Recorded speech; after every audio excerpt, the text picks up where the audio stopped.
consortium has 11 members. It will be introduced later on by Marina. So we want to see how can we have collaboration between Africa and Tanzania in particular, because the African EU project is being implemented in Tanzania, Nigeria, and I think Ghana in Africa, and Europe as well. So what could be the collaboration? What can we learn from each other? What can we learn from Africa, particularly Tanzania? And what can we also learn from our counterparts in Europe? And what would be the areas of synergy and collaboration between Africa and Europe in terms of supporting digitization of economy, and the role of all these actors who are present today in this roundtable discussion on policies. And the last one would be a very important specific objective for the session. We want to see what are your recommendations as actors who are perhaps implementing these policies. Are these policies feasible? Are these policies providing an enabling environment for startups, for the digital economy to flourish in the country? Are these policies enough to ensure that the digitization of the economy is realized in our country? So we really need to have some recommendations on what is practical, what is working and what is not working, and how these policies can be strengthened to ensure that we achieve the end results. So these are the specific objectives of the session. And so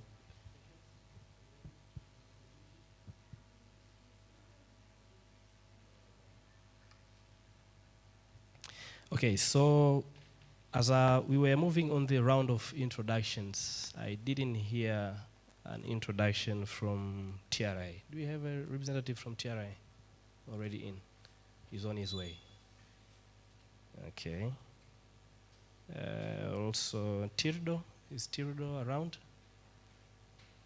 Also on their way. Okay. Okay.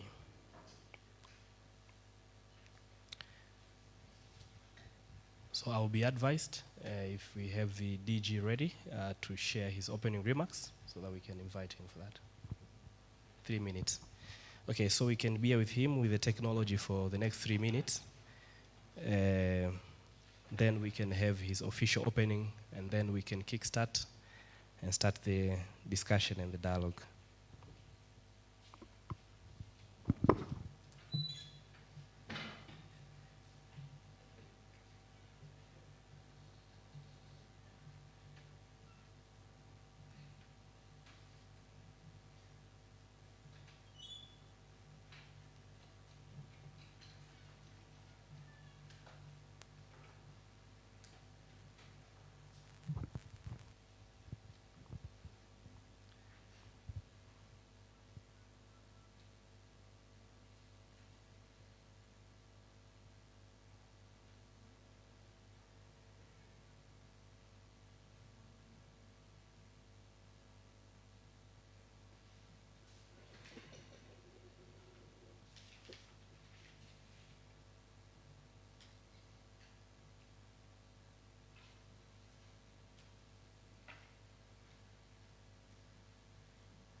Okay. Well, ladies and gentlemen, invited guests, here online we are having the Director General, Director General of COSTECH, Dr. Amos Nungu, and I'm told he's ready now to officially officiating our policy roundtable discussions today. So, Dr. Nungu, my name is Frederick Fusi, and I'm the moderator for today's session. And I kindly take this opportunity on behalf of the participants filled in this room to welcome you, but also to ask that you may please go ahead to provide your opening remarks for the session, and we'll be very happy to hear from you. You're welcome. Thank you, Freddy. And dear participants, good morning. Because I can't hear the feedback, let me assume that, my voice is very clear. So can I see a hand that, you hear me? Good. Thank you. Good morning again. And welcome to Tanzania. For those who have traveled from afar, in Tanzania we say, karibuni sana. I understand we have, our guests who are partners to the African EU project. And we have local participants, but also we have online participants.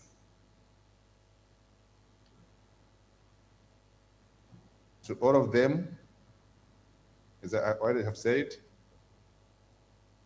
karibuni Tanzania, meaning welcome Tanzania, and welcome to Morogoro, even though I'm not in Morogoro physically, but I'm here with you through the digital technology, which is more or less what is this project all about.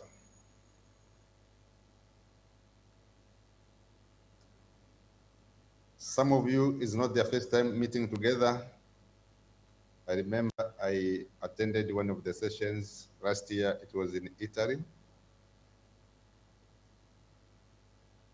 And I understand the local team will give a briefing on what is the project all about. But let me say, the Tanzania Commission for Science and Technology is the coordinator for research and innovation in the country. We are very proud to be part of this project. And again, we thank everybody for making their time to meet today to deliberate on this important topic as a part of the deliverable to the African EU project. We thank our government and the Ministry of Research and Technology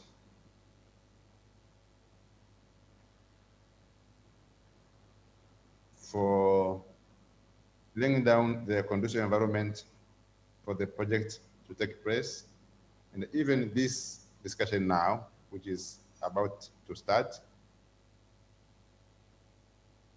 And yes, I thank all the partners in the African EU project, which at COSTECH is represented by the Boone Hub. So for those partners who were able to come physically and those who couldn't are online, all of them, I say congratulations for the work well done. but so far I've seen the results are promising. So this policy roundtables, which is connected by Buni,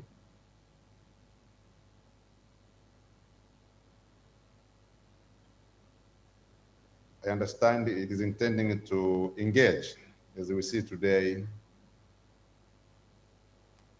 a variety of people, stakeholders,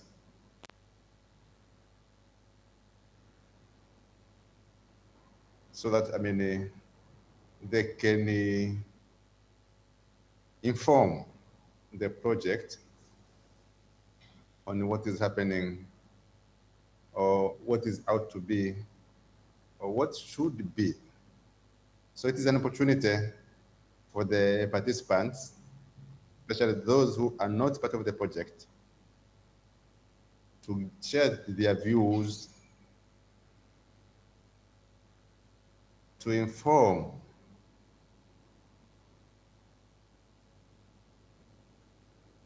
to participate in the making, giving feedback,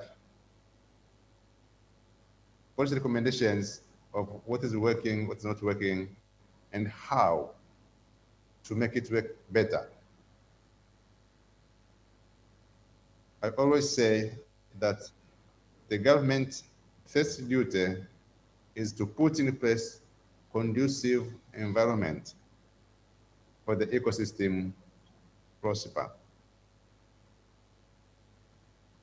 But those conducive environment, it is a collaborative work. So the policy should be informed by those who will be affected by that policy. So that's why I think this is an opportunity for us participants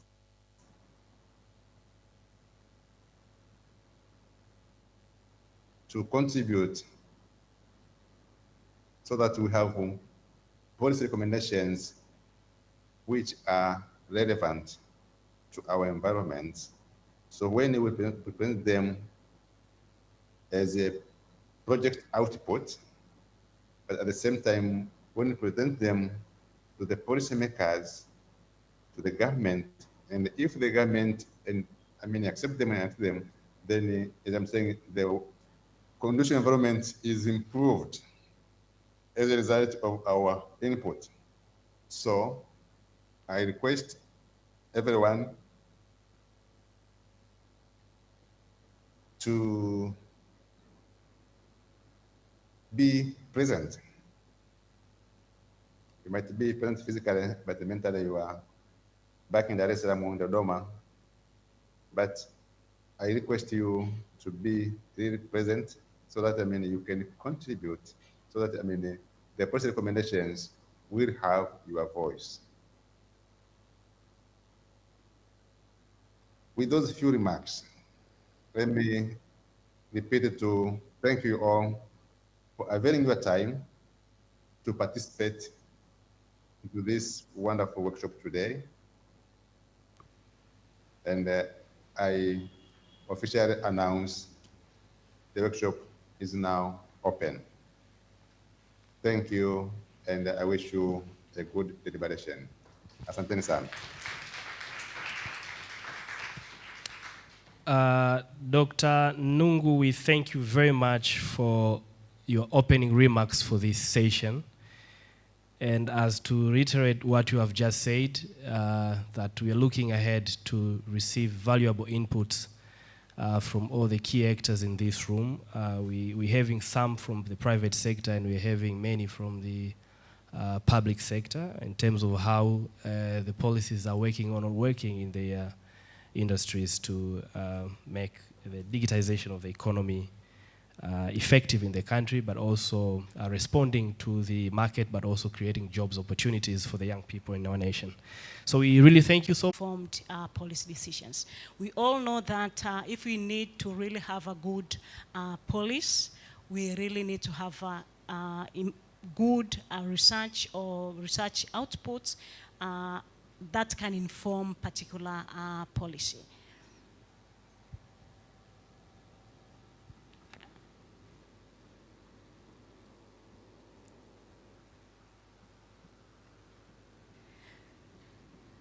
Okay. Okay, I will still continue talking without my PowerPoint. The Fund for Advancement of Science and Technology, it have given several functions, but the main function is to fund research, to fund innovations, to fund technology transfer. Karibu.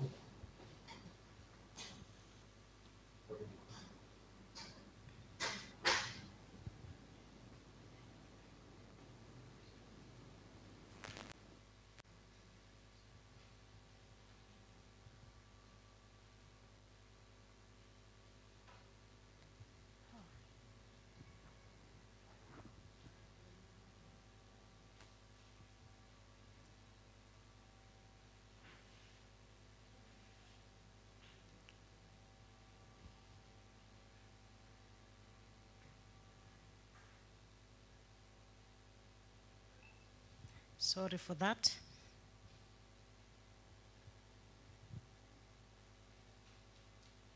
In the meanwhile, if you're having a presentation, if it's PPT, please bring it to us so that we can have it prepared. If you have a PPT, then you can. Okay, I'll be giving you an email address for a stick. Maybe I'll continue. As I said, the main function of the fund is to finance research, to finance innovation, to finance technology development, acquisition, and transfer. But also the fund is financing dissemination of output which comes from the research and innovation. So our granting process start with the designing of a call.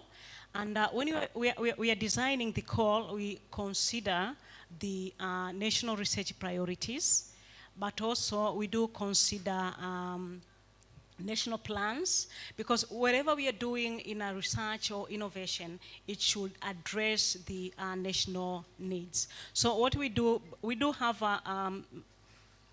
national research priorities, but when we are designing the call, we'll consider areas which come from the priorities, but also we started last year because the priorities, they are a little bit broader, but when we are coming to a specific, we'll take that particular theme. It's not the whole call, but that particular theme. We'll call stakeholders in that particular areas. So we can just discuss exactly what areas they need research attention. Then after getting that particular feedback, then we'll go and designing that particular call. So it's not only that the call will be addressing the needs at that particular time, but also the call will be addressing the national needs. So after issuing that particular call, can you go to, I think, fourth, or yeah, past that one, and I'll continue.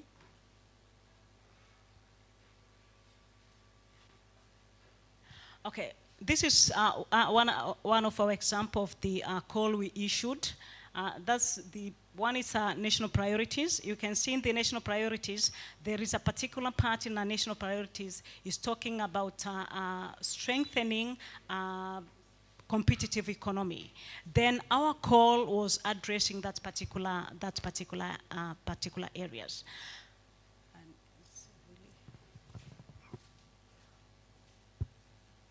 Okay. I will discuss from here.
I hope everyone has got an email address where you'll be sending your presentation. So if you're presenting, the email address is marykigosi10@gmail.com. So you kindly email your PPT to that email, and we'll have it ready for your presentation when your time turns up for that. And I'm told Marilena from Portugal, the dissemination manager of Africon, is already on the chat, on the call. So as we are setting up the presentation of Dr. Beatrice from COSTECH, allow me to welcome the rest of the online participants. Marilena, if you are able to see us, can you please wave? Thank you very much. Thank you very much. We'll be welcoming you to speak a few minutes from now after Dr. Beatrice has finished her presentation.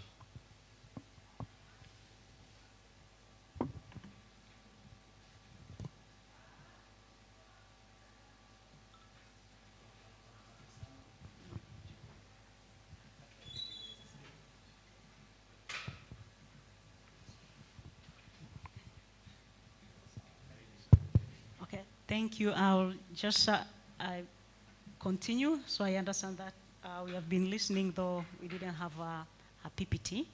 So when we are setting a call, or when we are issuing, we are funding research, the focus is to solve challenges, to inform policies. So whenever we are putting some criteria, they are very specific that addressing what we want to achieve. So I just gave some of the criteria. These are the criteria for when you are setting for innovation projects, that this innovation and must be very clear, solving some specific issues, but also it's not only funding it for the purpose of funding it, but should have an impact and should be scalable to go it to the next level. And another criteria we are really looking is sustainability of that particular innovation. The challenges we have at this particular time, we have innovators who are just making innovations for exhibitions. After the exhibitions, you don't see the progress of what they've been designing and presenting. So those are some of the criteria. We also, for example, for research, we'll find a very specific criteria. We say that the PI must demonstrate a strong and realistic practical linkage between research ideas to the business. This means we are not only ending into funding research or doing research for the purpose of doing research, but that particular research should result into business, should result into informing policy. But also in whatever we are doing, we are considering gender. And this year we'll issue a particular call specifically for women. This is because more than 70% of the applicants who are receiving funds from COSTECH have been male. So we are doing a deliberate effort to make sure that all groups are included in, or group are getting funds from the COSTECH. But also we have another component that you must link not only to private sector, you have to link to the industry, you have to link to the fellow researchers. All this is just to get, because when you're talking of research being an evidence for policy, means you have to control the process. So as you can have a quality data, which that particular quality data inform policy. So this is how we manage our processes. So we had 4 main categories. The first one is a selection of grantees.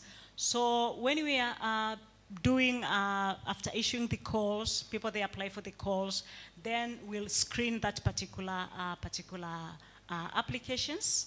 And when you are screening that particular applications, we are only make sure that they adhere to the call instructions.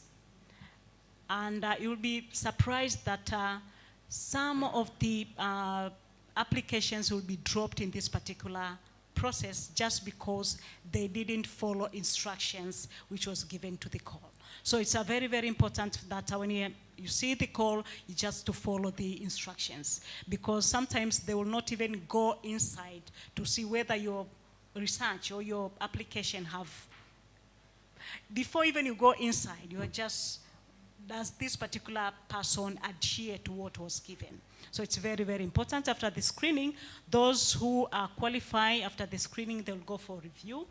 For research, they will go for review. And at the commission, we will give 3 reviewers. Each proposal will be assigned to 3 reviewers. Why do we do that? It's because we believe that 3 reviewers, they will be fair. This particular person will be judged fairly. If it's only a single person, maybe might overlook something. If there are 3 persons, means this particular person will be judged fairly, but also the openness that it's not only one particular person is judging this particular individuals, but at least 3 particular person in that field, they are judging this particular person. Then after having these particular results, there are times you might find that you have 3 reviewers, and the marks, they are quite different. Another one maybe it's 40, another one it's 90. Because for instance, if we have application from agriculture, ICT in agriculture, we'll have one reviewer which is ICT based, we'll have another one which is agriculture based, and another one between those 2. So sometimes you might find that this particular reviewer of ICT, it's sees that this technology, it's like old technology. But when you come to the agriculture part of it, it's a good, so sometimes they might differ with the marks. So if that's happened, we have a panel reviews where they'll sit down and harmonize what their scores. After agreeing, then they will sign these agreed scores. For the part of innovation, after the screening, we'll go to panel review. We'll not have individual reviews, but we'll have panel review. And one application is not being judged, the same is not being judged by one person, but 2, 3 persons, so as you can be judged fairly. Then after review, those who qualify for reviews, they will go for pre-pitching. Okay, they'll be trained. Then after training, they will be allowed to pitch their innovations, their ideas. And at that particular time, we'll have a minimum of also 3 judges who will sit and judge you fairly. So if you can pass the you can pass the whole process, we are being assured that whatever you're presenting, whatever you want to do, it's qualified and have an impact to the society. So the same as at the research, after the review panel, after the those information, there will be the results will be discussed through the approval processes. Then after being approved by the Board of Commissioners, what do we do? Yes, we have been judging your application based on the merit of the applicants.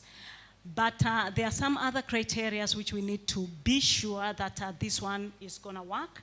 So we will do something we call it a due diligence, pre-award assessment.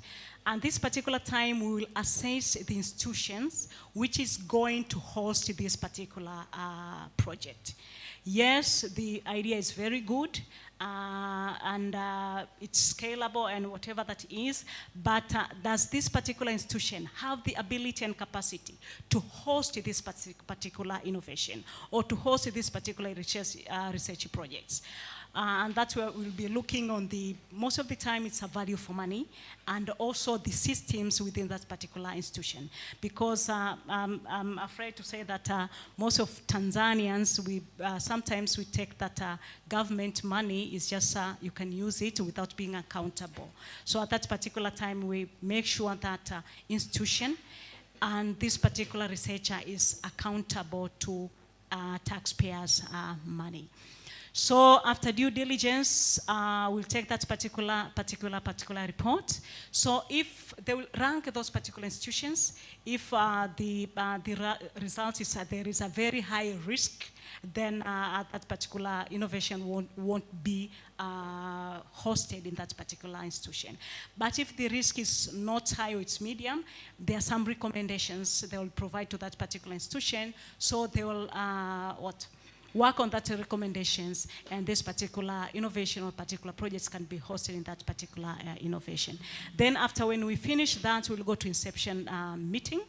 And we believe that sometimes when this inception meeting is for both innovation projects and research projects. And for research projects, it's because sometimes when a researcher is writing their research, because of the time bound, sometimes they're not being realistic. So we will sit down together, the grantees and the COSTECH team and our experts will go back to the same proposals, to the same milestones, and go to be realistic. Can this particular milestone be achieved in this particular time? Can we change a little bit? We are not changing the project, but we are changing those things which might not make us reach the particular goals which we are intended to. So at this particular inception, then after this inception report, and both parties say they are satisfied, that's where we do our contract. So this is the whole process when we want to issue grants. And that's the particular process we have been following. And let me say, not because I'm coming from COSTECH, but these granting processes have been really successful, and it have been adopted in other 15 countries in sub-Saharan Africa. COSTECH is among the, we have stands in granting councils. Those who are granting councils the same as COSTECH, they didn't have guiding tools, so most of the councils, they have been adapting this particular granting process.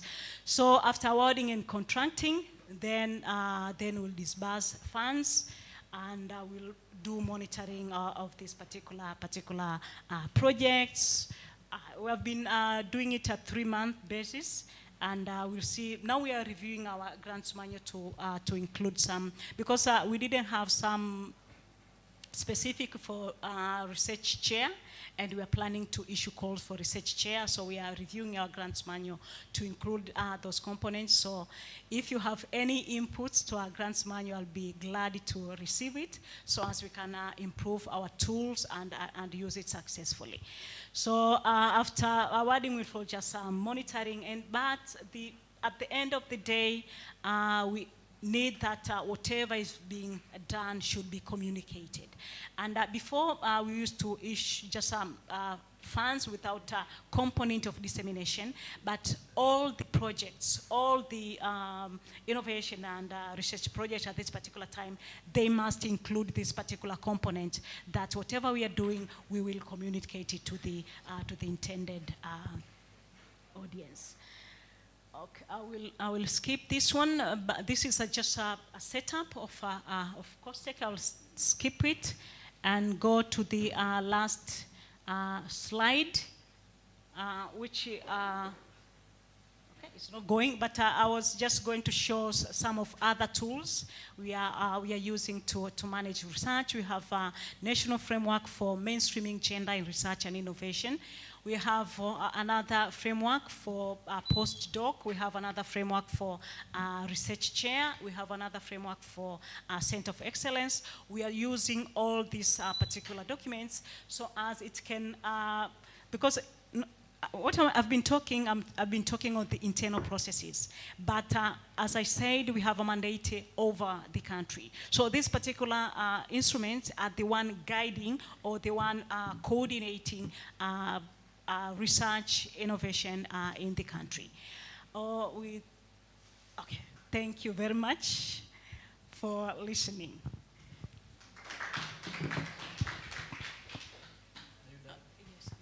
Wow, thank you very much, Dr. Beatrice, for such a brilliant presentation. which was centered around the National Fund for Advancement of Technology. Now, the three key takeaways from Dr. Beatrice's presentation, and I will allow questions later on after Melina has spoken. So the first key takeaway is about, you spoke about innovators just appearing for exhibitions and then that's all. And then secondly, you mentioned that the grants manual for advancement of technology has been adopted in the rest of the 15 sub-Saharan African countries, something which I think it's a thumbs up for the COSTECH. And the third key takeaway from this presentation, from me at least, I hope everyone has his own key takeaway, is that there's a low-hanging fruit for the call for inputs on the review of the grants manual. So these are the three key takeaways I think that are very important. We take note of them. I know there are students in this room who might be researchers, and I also hope there must be some other researchers who want to ask Dr. Beatrice some questions. So please reserve your questions after the remarks from Marina, then I'll give you an opportunity to ask your questions. So allow me to welcome Melina from Portugal, the Dissemination Manager of African EU, to introduce what African EU project is. And also, we had here on the opening remarks Dr. Amos Nungu, the Director General of COSTECH, who just opened the session. And we were just going on the round of presentations from partners who are present in this room. But before that, we want to welcome you to give us an introduction of the African EU project. What is it? And why are we here? Who are the members of the consortium and everything? So you're welcome for your remarks. Karibu.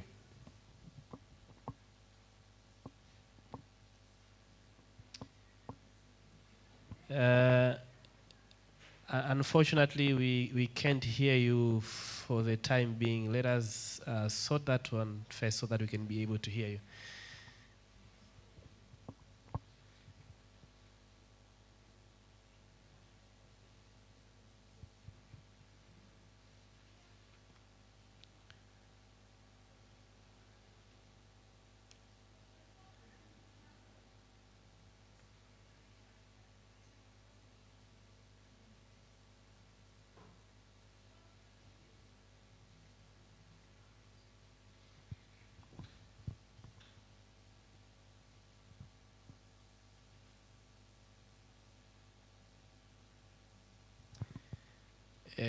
So this is the beauty of the technology.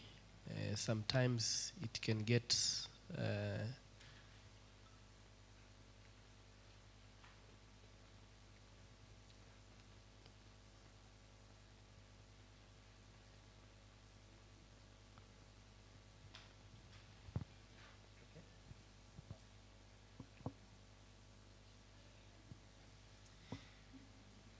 okay. So in the meantime,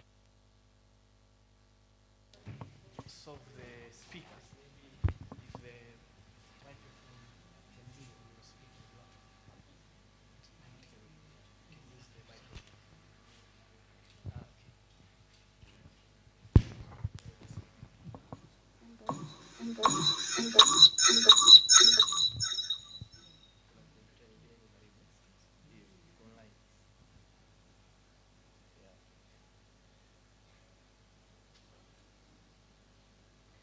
She's muted. Can you unmute her and find out if she's...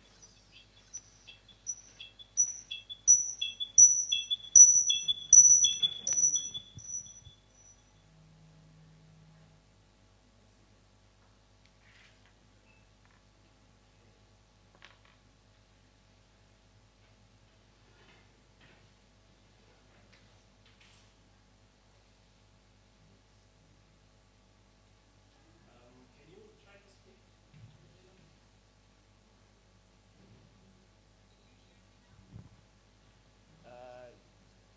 Say something again. Can you hear me? Yes, we can hear you. Now you can go ahead. Okay. I'm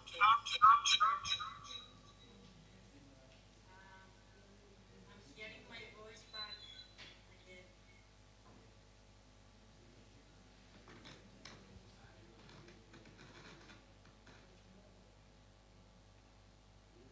Okay, can you hear me now?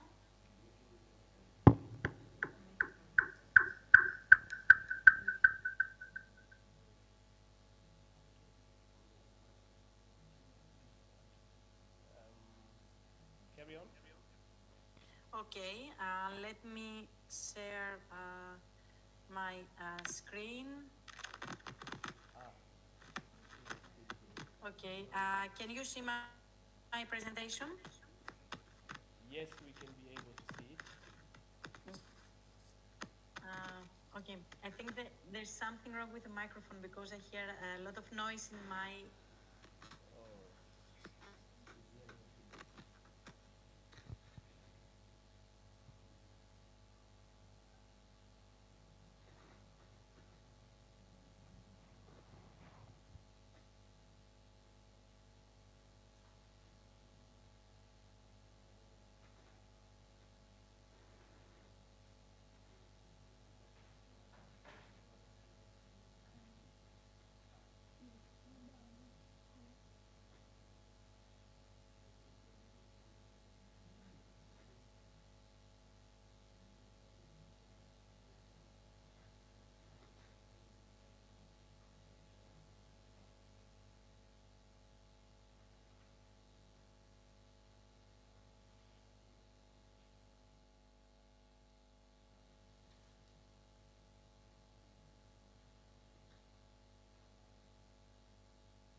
Okay, should I proceed? Yes, you can proceed. Are you able to hear us as well? Can you hear us now? Yeah, now it's much better. Much better. Before there was a Okay. lot of noise. Okay, should I proceed with the presentation? Yes, please proceed. Okay, perfect. So, good morning, Whoever is here, everybody. okay? My name is Marilena. I come from Greece.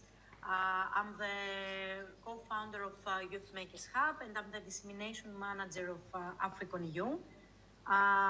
It's a great honor to present during this policy roundtable organized by Buni about African EU, what we are doing, which are the opportunities for Tanzanians, and not only for Tanzanians, but in general for several African countries, and what is left until the end of the project. So, the general aim of African EU, we aspire to create the first transcontinental networking academy with the main aim to support African and European digital innovation hubs in capacity building, knowledge sharing, networking, collaboration, joint projects, and venture development. The project started in January 2021, and we still have one more year to finish this project. The main objective of the project is to develop, as previously mentioned, the first networking academy. There are several events taking place in framework of the networking academy between African and European digital innovation hubs, aiming to facilitate knowledge and experience sharing, both from Europe to Africa and from Africa to Europe, drive the development of mutually beneficial partnerships, and lastly, to support the creation of collective projects, so projects to be generated between Africans and European together. We are 11 partners in this consortium, from 4 African countries, from Tanzania and Uganda, from East Africa, and then from West Africa we have Ghana and Nigeria. And then the coordinator of the project is Innova Plus from Portugal, and then we have partners from Greece, Italy, Slovenia, and United Kingdom. There are 5 phases of African EU project. Phase 1, which was in the beginning of the project, the context and state-of-the-art analysis. Research took place in several African and European countries about the level of innovation, how it is perceived in its country. Then in phase number 2, we developed the African EU Networking Academy, starting in the phase 3 all the activities, all the events that we will present later on. In phase number 4, the community development and results uptake, which is something that is going on now. And then phase number 5, it's a phase that is being that started from the first month until the end of the project, is the horizontal phase, aiming at the communication dissemination of African EU project. So, regarding the Networking Academy, we have 2 flagship programs: the capacity building, including 12 local workshops, 20 webinars, and 8 master classes, and then the transcontinental partnership development, including 1 international brokerage event, 4 bootcamps, and 1 capitalization event. But what are the main thematics of all of the capacity building program? Business development models and multi-actor approach, technology transfer of innovative technologies, startups and financial support, and digital entrepreneurial skills development. In each of the thematics, we have specific webinars, workshops, and master classes taking place online or offline in the African countries, which is available for everyone that can participate. Then, regarding the transcontinental partnership, we have again 4 thematics: towards a common digital market and connected startup ecosystem, digitalization jobs for the 21st century and employment opportunities, business and investment opportunities in the African market, and scouting digital entrepreneurs and startups in the African market, with including 1 brokerage event that took place last year in Bologna in Italy, and with the parallel events in the 4 African countries, the 4 bootcamps that are about to happen in July and in September. And in July we are coming in Tanzania, so probably we will be meeting most of you during our visit there. And the final capitalization event that will take place at the end of 2023. In 2022, we see per month the activities that took place, the master classes, the webinars, the local events that took place also during the international brokerage event in Italy, Ghana, Nigeria, Tanzania, and Uganda. And then we see for 2023 until the last events that will take place in the framework of African EU Networking Academy. In May, we have some webinars that we can participate, and then the same for June. And then in July, we are coming first to Uganda, then to Tanzania, and then in September, we will go to Nigeria and Ghana for the rest of the events. All the events, the Academy events, are for free. You can, in case you are not able to attend them like online at the event, you can always go to our website. It's africaneu.eu, and you can see all the recording, the training material. You can attend them asynchronously anytime you want, and everything is for free. In order to attend online, registration is needed. You can follow us in all the social media. We're in Instagram, Facebook, Twitter, LinkedIn, and YouTube. So you can see every time we're having a call for the event in order for you to register. So follow us online, and thank you for your time.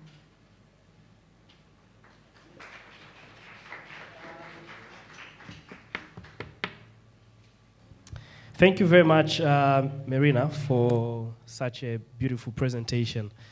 I hope we were able to follow on what she has spoken. I was able to capture some few things which she spoke about the African EU project, that it does capacity building for African digital innovation hubs. It does... we cannot hear you. She cannot hear me. Marina, can you hear me? Yes. Yeah, so I was trying to recap for the participants in the room of what you have just presented on what is African. I just captured a few of them, and I hope the rest of the participants in the room were able to capture much more information about the African EU, that it does capacity building for African digital innovation hubs, but also it promotes transcontinental partnerships, but also organize and deliver for projects around the digital innovations, but also engage Africa and Europe digital innovation hubs, entrepreneurs, investors, and policymakers. So those are a few takeaways which I was able to capture. So if we have any questions from Melina before we invite Sophie for her presentation, on the European enabling policies and opportunities for African startups. Any questions for Melina in the room?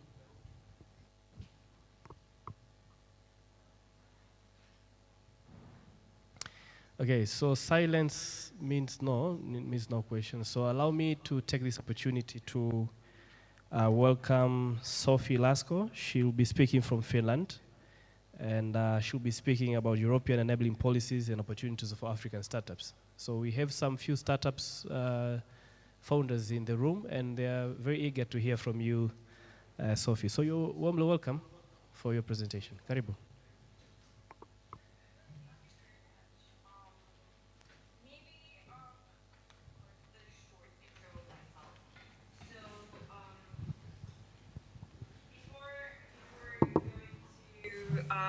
Work in venture capital. I started my career in the startup ecosystem a couple of years back when I worked at a very early stage startup doing expansion to the Nordics. And from there, I moved on to Slush, where I was in charge for startups for a year. And then after that, I did expansion for Slush also. And if some of you are familiar with the Dar es Salaam Slush, I am the person behind the concept, obviously not the main organizer, but I would definitely recommend that event for everybody who's interested. And from there, I then moved on to the world of venture capital. So what I now do every day is looking at startups from Finland, Estonia, and Sweden. And to represent Icebreaker briefly, we are a pre-seed stage investor, so we invest in the idea stage already. And actually, we invest in companies that are registered in either Finland, Sweden, or Estonia. So basically, if you are registered in one of these countries and you are raising an investment round between 150 and 800,000 euros, you are like, you should definitely contact Icebreaker and send in a funding application. So I would say that Europe, although that at the moment is the fundraising environment is not that easy for startups, I think that there are policies in place by the European Union, which allow quite easy entry to the market. And if you, for example, want to expand to Finland or register your company in Finland, I would first perhaps contact the local embassy as well as Business Finland, who usually is an entity who is like quite eager to support new business ventures in Finland. And also I would really urge you to contact the local embassy. They have an extremely nice ambassador there who is very eager to help companies that internationalize to Finland or even register their company in Finland. But I don't know if anybody has any like specific questions or something.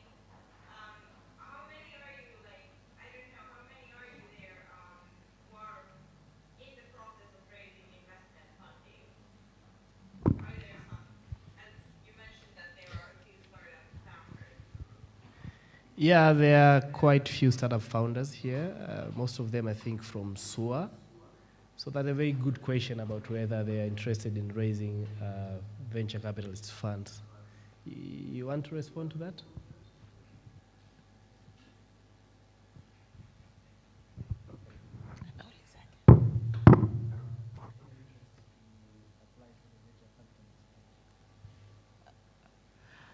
Yes, we have student venture capital businesses.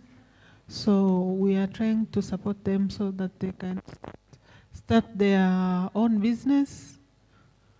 We're interested for looking for fund to support this small business to students.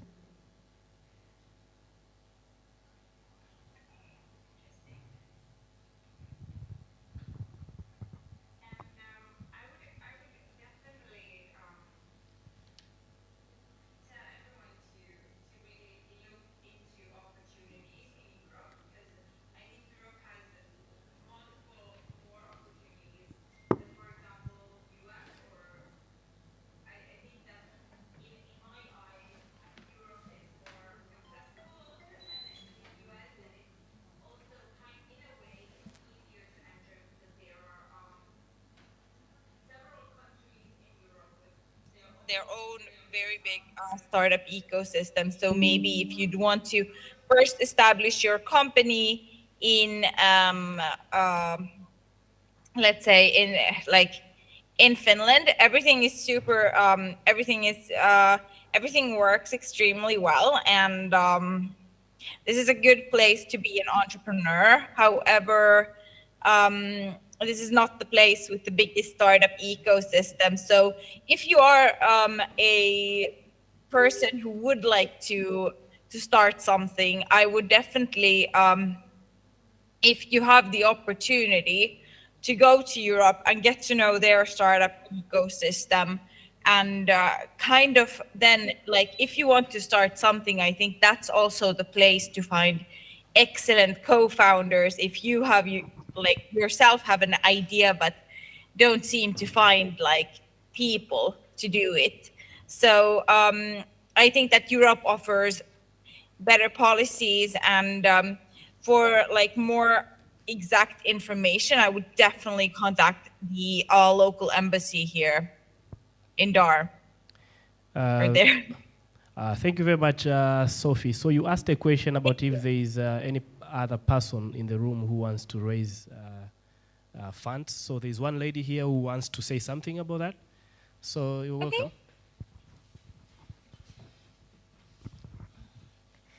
Thank you about that.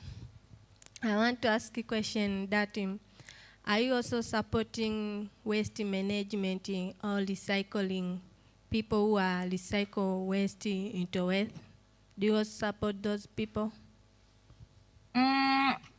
I mean, we in general, we are a pre-seed fund, and we like invest in like mostly software driven companies. So that's like our investment thesis. But I think that in Europe, like you can or like a couple of Google searches, and I think that you will find exactly the investor who fits you, because the number of like venture investors is infinite basically, and all of the investors have very different investment theses. So so really like just look for investors who want to invest in these sorts of companies or these kinds of solutions, and I'm quite sure that you will find excellent ones.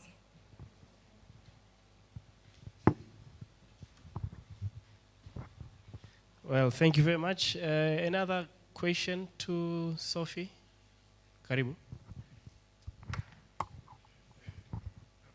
Hello, Sophie. I have heard from you that. Uh, okay. I'm Dennis Gerald from SUA. I'm a CEO of a startup known as Be Fresh. We are dealing with hydroponic systems. And I have heard from you that you have said that if you're looking for the opportunities in Europe, it has multiple opportunities. And you said, for instance, that if you're looking forward to work in Finland as an entrepreneur, it's easily to establish that. I was just asking about the credibility and eligibility to do that. For instance, I have already analyzed my I mean market segment. I have looked better at my business model, and I'm planning to go forward. What are the credibility and the eligibility to do that? Thank you. Yeah, I think you already have like the credibility, and then I think for the legal details, I would definitely go to the Finnish embassy then in Dar, because they really know how to help, and they want to enable business, like both Tanzanian business in Finland and Finnish business in Tanzania. So they really want to help. Yeah, so thank you very much, Sophie, for that one. If you may please share some of the resources, maybe the tools or the website on the chat box, so that we can be able to share with the founders of some startups here who are interested to follow on your Icebreaker Venture Capital, and also some other tools online where they can be able to go and check these funding opportunities. Only picked like 3 takeaways from your presentation, that Europe has multiple opportunities, and I hope some young people here will tap those opportunities. But also you spoke about registering a company in Finland. We also wanted to understand what are there specific policies for startups in Finland, and what are the enabling environment for the startups to flourish in Finland in terms of ease of doing business and registering business, and also accessing equity financing? Yeah, it is quite easy to then found a company in Finland. I don't think it doesn't require you any equity or anything. However, the fundraising environment is quite, or let's say that the funding made is like, or the like funding processes are much lower nowadays in Finland and all over Europe than what they were, for example, 2 years ago or like 1.5 years ago. So investors really like take a closer look at companies, and then they also like, now it's like it's more difficult, I would say, all over to raise investments due to the current macroeconomic situation, which also us investors see when we fundraise from our limited partners.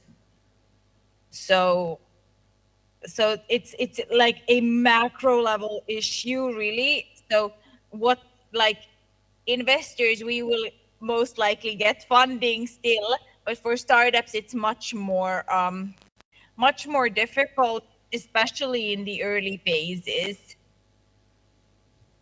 if that makes sense. Okay, thank you very much for those details. A very, very last question for you. We have some good examples in some African countries, including Tanzania, where we have an online portal where you go and register your business. It's easy. Yeah. We have a country like Rwanda, for instance. It takes like maybe 24 hours or less than 24 hours to register a business. How is it? How is the situation in Finland? How many days does it take to register a business? You can register a business online for sure, and you can do it almost instantly. I'm not sure about the website. You can do it now, but I'm sure that you can do it like online, and it's super easy. I'm so sorry. I'm not an entrepreneur. I'm a VC. Okay, so we want to thank you so much for sharing your experiences on how the business and enabling environment is in Finland. So we welcome you to keep on with the next round of the presentations. We had one from Costec, and we're having a number of presentations, and I'm worried time is not on our side, so we might be using maybe at least 5 maybe to 8 minutes per each presentation. So I welcome the next presenter from TCRA to present what are the business enabling environment that TCRA is fostering in the country for the digitization of the economy. You wanted to ask a question? Karibu. Sorry. Kilian from GS1. I'm looking like puzzled. We have a startup company here, these guys. Sophie is advertising that this startup company, which are looking for funds here, they should go and open, start operation in Finland. They've not done any research, anything. I don't think that is the right way. I think these guys, they are looking for funds so that they can start operating here. Yeah. I think Sophie should share more information and should give us more detail on how these things can go and how those finances, investors, maybe they would like to share with these ideas they have here. Yeah. I think that's very key in terms of the level of startups. But as far as I heard Sophie speaking, she said that they are more on the funding and into the pre-seed startups. So how that is relevant to the existing startups in the room, that's maybe can remain a question for the discussion, perhaps later on. But before we continue with the TCRA, we were having some, if we don't have any questions to Dr. Beatrice, then TCRA can continue, and or maybe we can ask questions at the end of all the presentation. How do you want to carry this on? We finish the presentations and then we ask questions. Ndio? Okay, so Karib Sana from TCRA for the presentation. Karib. Thank you.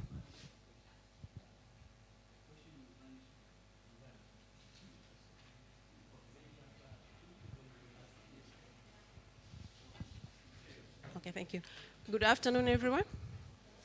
I'm Thuaiba Hussein from TCRA, as I've introduced myself before. A Principal ICT Officer under the Directorate of ICT. My presentation will cover the following: the introduction, legal and regulatory framework, which leads the TCRA operations, TCRA innovation path, TCRA initiative to support innovation, and future plans to support innovation, then the conclusion. As we all know that the Tanzania Communication Regulatory Authority is a statutory regulatory body responsible for regulating the electronic and postal communication in Tanzania. And it was established under the Act number 12 of 2003, which was made from the Tanzania Communication Commission and Tanzania Broadcasting Commission. So it's the regulatory body for the communication sector, that is broadcasting, telecommunication, and postal sectors.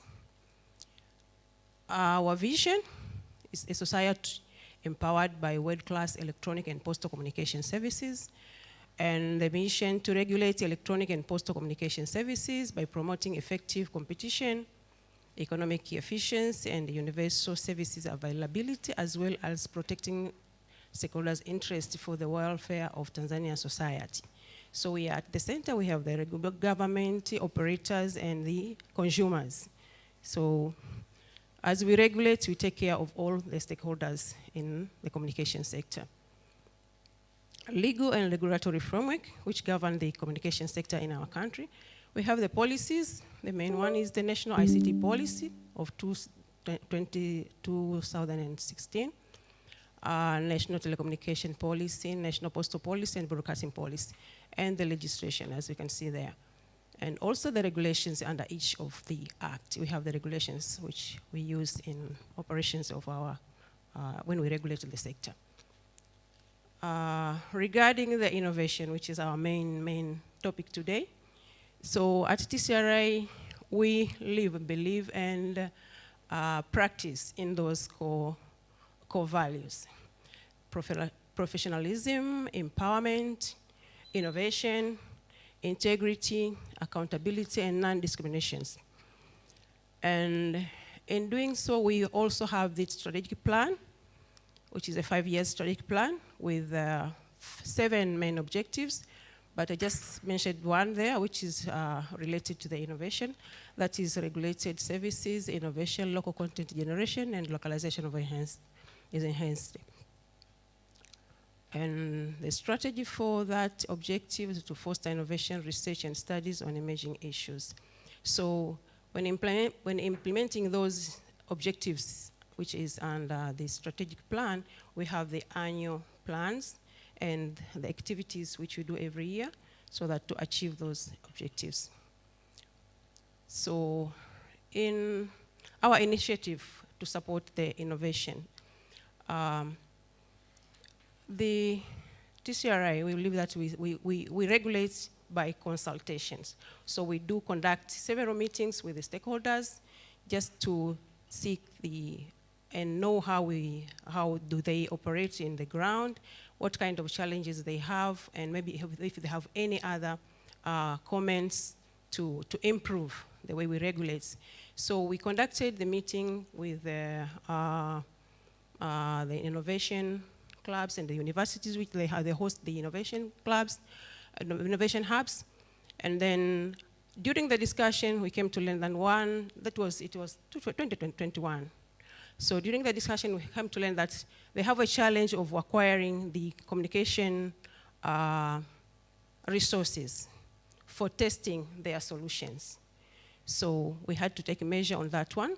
And so we implemented that initiatives together in collaboration with the COSTECH. So the innovators, when they want to acquire the communication resources, they have to obtain an endorsement letter from COSTECH, and then they come to us together with other attachments or requirements so that they can obtain those kind of communication resources. So those the communication resources which we provide is number, domain name, spectrum, postcode. Those are the example of the communication resources which we provide to innovators so that they can test their solutions.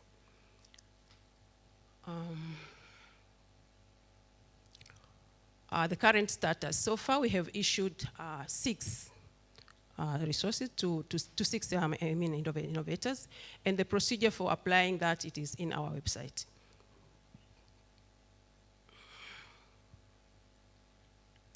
Other initiatives, we do support innovation by promoting participation in the activities within the country and the one which are conducted outside the country, like in the international body and the regional bodies. We do endorse the young innovators to participate in the conferences, such as the ITU conferences, guide the innovators to participate in different forums, like the WISIS forum of the ITU, World International Society Day, the ITU, and also encourage them to participate in the available digital competition, like the one which is conducted by the African Telecommunication Union, ATU.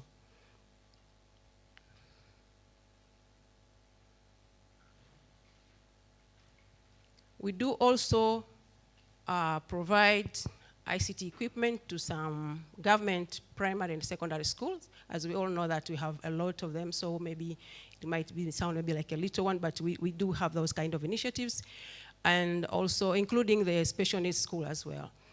And we also established some telecenters in the remote areas. That's to bridge the digital divide and ensure that everyone has the access to ICT services. And recently we have established the digital clubs in the education system from primary school to higher level, just to ensure that we promote and create awareness in the use of ICT and develop digital skills to the students from the low level to the high level.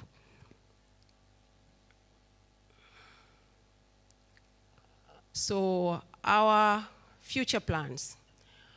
The issuing of communication resources, it was just a first step, but our goal is to see the end-to-end testing of innovation before they are developed or deployed.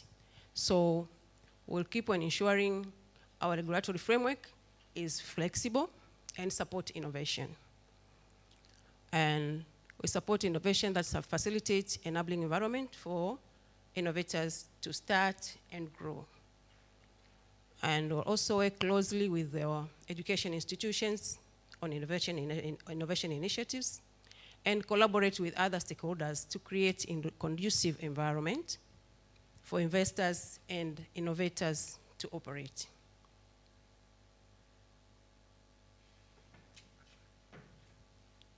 In conclusion, we know that we have a lot of initiatives in our country, but we do encourage those innovators to utilize the available initiatives which are already existing in our country, like the NMB and CRDB initiatives, and even the one which I've mentioned before. And I think we all know that the digital economy presents many opportunities, so let's focus and promote on the innovation so that we can participate fully in that digital economy development of our country. So I think that's marked the end of my presentation. I will. Thank you so much. Well, such a good presentation from Haiba. So we will merge the two and ask questions between that of Dr. Beatrice from COSTECH and then this one. I will take 3 questions. But 3 key takeaway from Haiba's presentation is that the TCRA is a regulator, so it regulates by consultation. That's a plus. If you regulate by consultation, then that becomes good because your policies and regulations might be emanating from actors, which are operators, consumers, and the government as well. But secondly, you mentioned about the future plans in terms of flexible regulatory framework. So it seems like now we are learning that we might not be having some flexible regulatory framework, so that you're working towards that in the future. And also you urged the innovators to utilize the opportunities available, such as the NMB and CRDB. So some quick question to you. The sandbox, the communication resources that you're providing, I'm told that it is 3 months is maybe, for instance, for a shortcode or for a domain name. So I'm wondering, how can a startup like access the free shortcode or domain name for 3 months, and then that's enough? I think that's not enough. At least maybe 12 months that would at least enable these young innovators at least to test their innovations, and then they can be able to scale after that. So my question is, why 3 months? And this maybe can be answered by both, maybe COSTECH and TCRA. But some other questions, just to spark the discussion, if you're having some other questions from Dr. Beatrice on her presentation on the National Fund for Advancement of Technology. It's how many grants has been provided to date, and what are the size of these grants, and is the window open right now for researchers to come and apply for these technology advancement funds? And a third question to TCRA would be, how many young innovators or startups have you registered with this sandbox who are accessing your services for the 3 months? And are you thinking of expanding the time frame, not only maybe up to 12 months? So those are the questions to spark discussion before we invite ICT Commission. But if there are, I'll take 3 more questions. Okay, 1, 2, 3. So I'm starting here, there, and there, here. Okay, Karibu. Thank you. I have one question for Beatrice. From her presentation, she said that the COSTECH is supporting those research that have linkage to the business or market. I want to know, how does the COSTECH, after supporting technology or prototype production or product development, have facilitated development into mass production and supporting those prototypes into commercialization process, or to generate the revenue streams? I just want to know that if they have any advancement of making sure that those technology that has been supported or product have entered into revenue streams. Okay, are they market viable or not? Next. Thank you. My question goes to TCRA. As you're asking a question, you're saying what's your name, your organization, then you ask a question Yeah, so that sure. she can take note. Okay, my name's Iglaheim Snyage. I'm a student, BTech Electronics and Communication Engineering, and I'm here as part of founders and chairperson of GLAD Children and Youth Foundation. So my question goes, you've mentioned that TCRA initiatives to support innovation, one of the initiatives is endorsing young innovators to participate in the conferences such as the Generation Connect Global Youth Summit through ITU and the ATU Digital Innovations. I want to know the accessibility of these chances because there are so many young innovators out there, but are they able to assess them? How are they able to reach them? Like they reach out.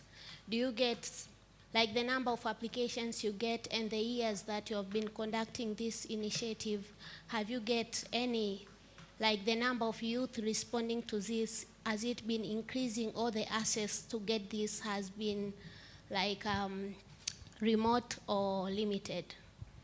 Thank you. Thank you. Next. Can you pass the mic, please? Hello, I'm Kilian from JS1. My three questions to Beatrice. One, moderator had asked you about the number of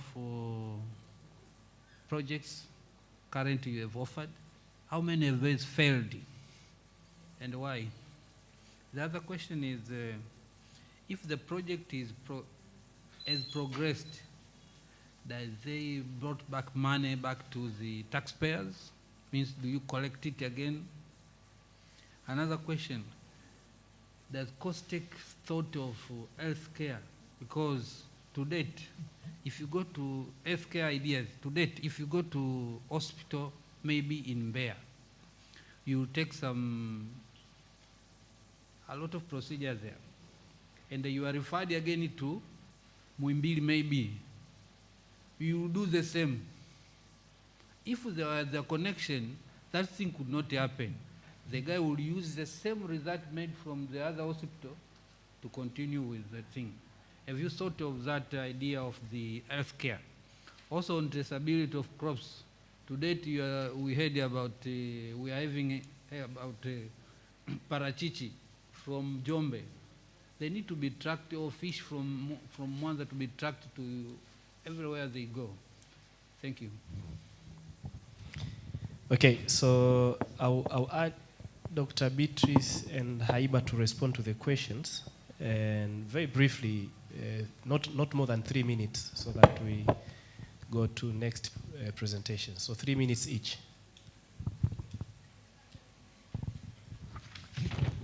Thank you very much. I will answer shortly, and if there is any more, I think there are COSTECH staff here, they can answer some. From the moderator, ask about how many projects have been funded so far for the past, from 2013 to 2022, we have more than 400 projects. About 220, they are innovations, and the rest are research and infrastructure. And the size of the fund depends on the type of the project. For the innovation, the maximum we have been funding as a seed money so far, it's 40 million, and that is a seed funds. But we have been upgrading one of the projects, and we funded for 250 million. So, and T shillings, of course. And for research, the maximum amount I've been funding, it's 120 million. And for infrastructure projects, the maximum we have been funding, it's up to around 600 million. So those are the ranges. And there was another question of about, I just put it as a massive production for commercialization. We have windows. Before we have been giving only, what do we call it? It's ruzuku. We give it grants. But at this particular time, we are thinking of giving loan, which have a little bit of reduced rates. This is because we have seen, we are supporting so many, and they have been really doing well in the sector, but there is nothing which is being returned to the commission. So at this particular time, maybe next year or so, we will start this particular revolving fund, but there are projects which have been commercialized. There are those we are connected by Imbeju. We have another one which, who developed the prepaid meter. He was being connected to the Ruasa, so it's now supplying the whole country. We have another project who was developing activated carbon, and now he's been connected to 3 municipals because that particular activated carbon they can use in treatment of water. So we are making sure that those research or innovations, they are being commercialized, or they are taking to the market. And okay, from Jason, you say if there are projects which have been failed, yes, we do. At this particular time, there are some projects we requested them to return funds because they couldn't continue with the same projects. Some, the reasons they are various, but one, it was they couldn't deliver what was requested. Another one, it was just, for example, there is one with return funds from SUA. The PI of that particular project, he died.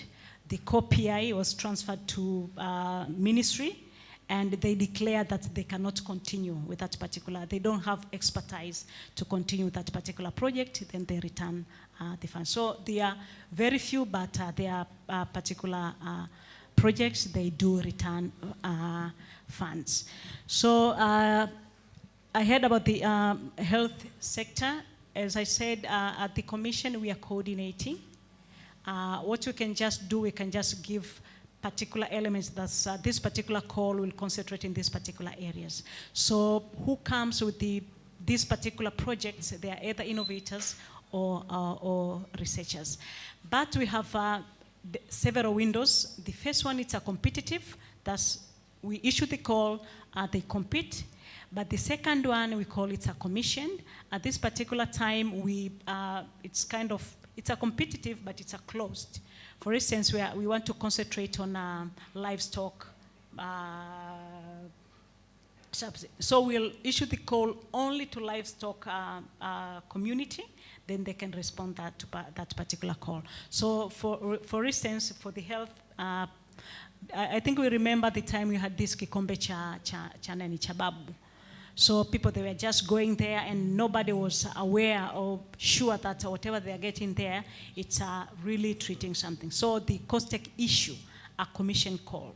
This commission call is only for specific institution to respond to this particular solution. So that's the modality we are using. I hope I answered the question. And there was a follow-up question. I will keep it hold on, and you continue first. Thank you very much for the questions. Regarding the duration of the communication resources which you offer, it's 3 months, but it's renewable. So if the startup can, if the innovators wish to extend, they can extend. Which 10? 5 times, 3 times? It will depend. It will depend on how they perform. So we will see, yes. And regarding the, how many so far? There are 6 innovators that have acquired that communication resources.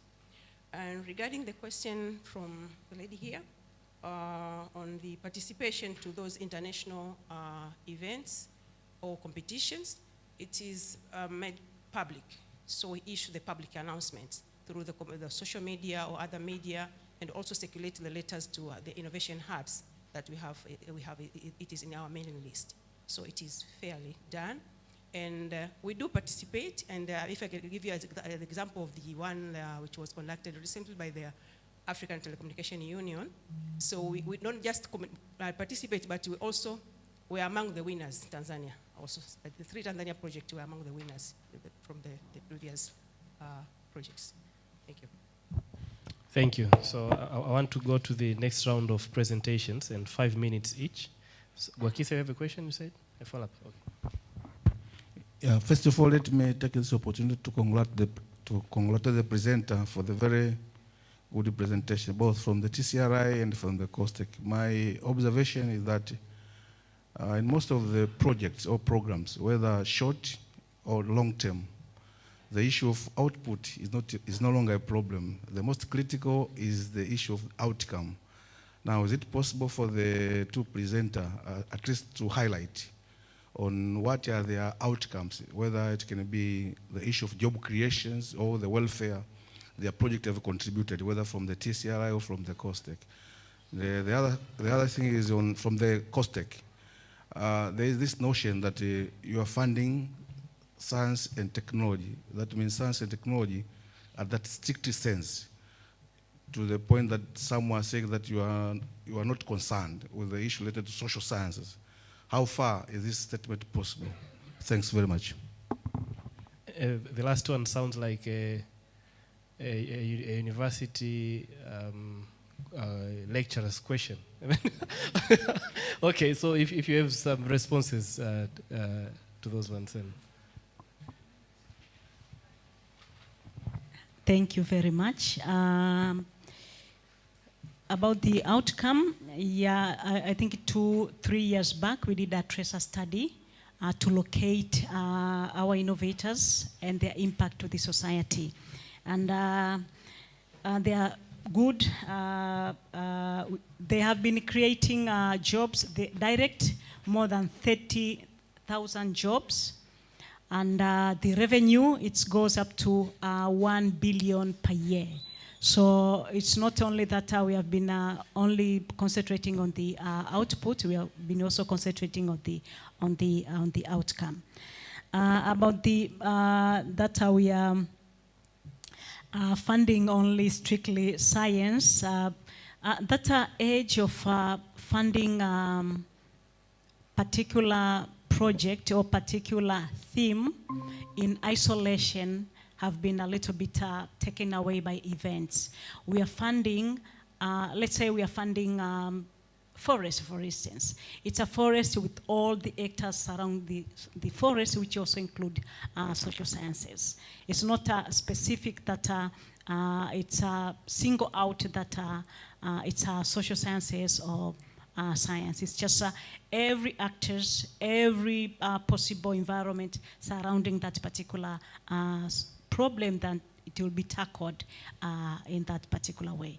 And maybe I'll give one example. We last time, I think a few years back, COSTECH did a survey and coordinated the formation of we call it Policy Jamii. That was purely social sciences. It's not only we are concentrating only on science. And so science, social is a social sciences. Thank you. Asante. It's quite impressive actually to see that the fund has created 30,000 jobs, revenue per year, 1 billion. I hope that is T shillings, not US dollars. It's quite impressive. So I will ask ICT Commission, 5 minutes, Bruella 5 minutes, and TSA. Is TSA available? Not yet. Okay, so then it will be TMDA, 5 minutes each. So karibu. Asante, yes. Just prepared a 5 minutes presentation just to say what are the enabling policies and what we are doing to support entrepreneurs countrywide in Tanzania. So my presentation just answers that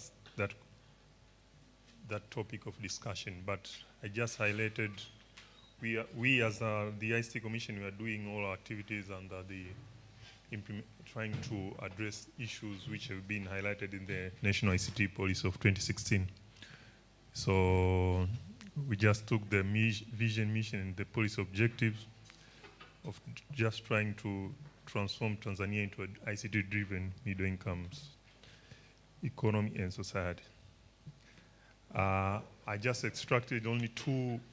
The policy has many objectives. I just extracted only two objectives which are related to the issues of ICT innovation, and those are the policy objectives and the policy statements, which try to talk something about digital innovation. But probably, as the digital innovation space grows, maybe there are some issues which are not included in the policy. Maybe it might call for some review or something like that. But these are the only two policy objectives and statements which address and talk about digital innovation, ICT innovation at large. I always want to share the institutional setup of how the national ICT policy is implemented. This is very important for stakeholders to understand the role of each institution under the ICT policy and what we are doing. And collaboratively, how do we achieve the policy objectives and related activities. But about the ICT Commission, it was established in 2015, and by the presidential decree, and its main activity was to provide advice on implementation and investment in ICT, and advise on every strategic planning and provide foresight in trends and opportunities in ICT. So foresight and trends on opportunities for ICT includes also issues of digital innovation, skills development, research in the area of ICT. So it's a growing institution, and we have tried our best to do whatever can be done. And the other three key mandates include the build capacity and promote ICT profession in Tanzania, promote investment in ICT, and advise on ICT trends through collaboration with stakeholders in ICT research. So in the area of, and through implementing our activities, we got some lessons from stakeholders about the issues of digital innovation. These are the main key challenges which we have been facing once we started talking about digital innovation. They say there are no safeguarding policies for privacy and protection of personal data. I think this has been addressed. The presentation from TCRA has shown the Data Protection Act has been enacted in 2022, so that has been addressed. There have been talks about the need for sandbox. It has been mentioned, and we are also trying to do something on sandbox. I'll explain later. They talk about the USD payment is costly. I don't know how TCRA is looking at that. I think they've worked on something like that. Software development, VAT charging. So those are issues we share with our colleagues with TRA. So as ICT Commission, we are trying to soften the obstacles for digital innovation. And these are the issues we are trying to address with our counterparts and other institutions within the government, and sharing them the concerns of from the digital innovation space. There's a cry about government works that are contracted by the government. Government gives works to government institutions and not digital innovators.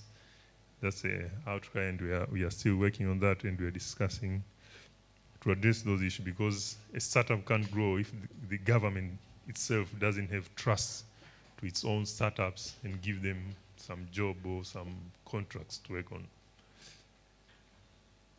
So another country can't trust a startup from Tanzania if Tanzania itself hasn't put any trust on those digital innovators. So it's something we also need to address. But other challenges, they've been raised, the roadmap on ICT laws, policy and regulation. There's a concern maybe they don't really address the issue of digital innovation. They need to create digital hubs maybe country to induce the younger generation, crowdfunding. It has been a cry for some past 2 or 3 years, talking about crowdfunding and the issues to universities to train relevant causes. So those are the issues I try to say, like, we have been every corner, every meeting we go, they talk about these issues, they talk about these issues. So there are things we have done just trying to address these issues. And from our end, we started engaging in the digital innovation space with the support from COSTECH through the NFAST in 2018. And through that, we did a pilot project and presented it to the government, and now the government is funding one of the biggest projects through the ministry and ICT Commission is implementing. It's worth more than $100 million for 5 years in collaboration with the World Bank. And its main objective is trying to build digital innovation hubs countrywide, even in zones, trying to motivate the younger generation to engage in the digital innovation space and provide any incentive possible to the rising digital innovators. But the issue of crowdfunding, we had some engagement with the Capital Markets and Securities Authorities, CSMA, and from that cry from the digital innovation space, they've developed some regulations. They're already on their website, which can facilitate crowdfunding. That builds confidence to investors. Any individual with money is now, through this regulation, can invest in any startup with fully guided procedures on how your money can be safe and can be used to invest in a certain startup or whatever, or business. And TCRA have talked about the regulatory sandbox they're doing in COSTECH, but we have also prepared a draft regulatory sandbox to guide, especially regulators. We appreciate TCRA have already done from their part, but in Tanzania we have many regulators. With BOT, we have TIRA, we have LATRA, there are almost 20. So we are trying to develop a regulatory sandbox for digital innovation, trying to guide them on how they can support digital innovations to grow within the existing regulatory landscapes. And for good news, maybe BOT will issue this statement official, but we have worked with them. They're doing something in terms of, in the area of fintech. Maybe soon they'll also come with some regulation regarding regulatory sandbox for fintech, trying to issue them licenses to work with banks without formally being a financial company. So I think this will be also a good progress towards supporting digital innovation in Tanzania. But for us on ICT Commission also, there was also a challenge, like you hear a lot of startups but you don't know who is doing what and where is he or she. So we have tried to have a database for startups in Tanzania to just register yourself, get to know who you are, what you're doing, and so that any opportunity arises, we can be in touch with you. But also for students, they are doing those final year projects, which are ICT related, and they want also to use it further to scale it further, digital innovation, even to commercialize it. There's also a link for them to register their final year project. Just in brief, we don't need details so that someone doesn't steal your idea. But just in brief to know, there is someone called Amina. She's graduated in SUA. She's doing this in the final year project. She's trying to address this problem. It's good because once we have this program, it's easy to get in touch with them and to know that somewhere doing something. And we are engaging investors who can provide seed capital in Beju Digital Acceleration Program, which is also COSTECH is doing with CRDB Bank. We also engage with them, and it's a start, but we are looking forward also to engage other investors who can provide seed capital for the digital innovation space. So in brief, that's all from the ICT Commission. Thank you very much.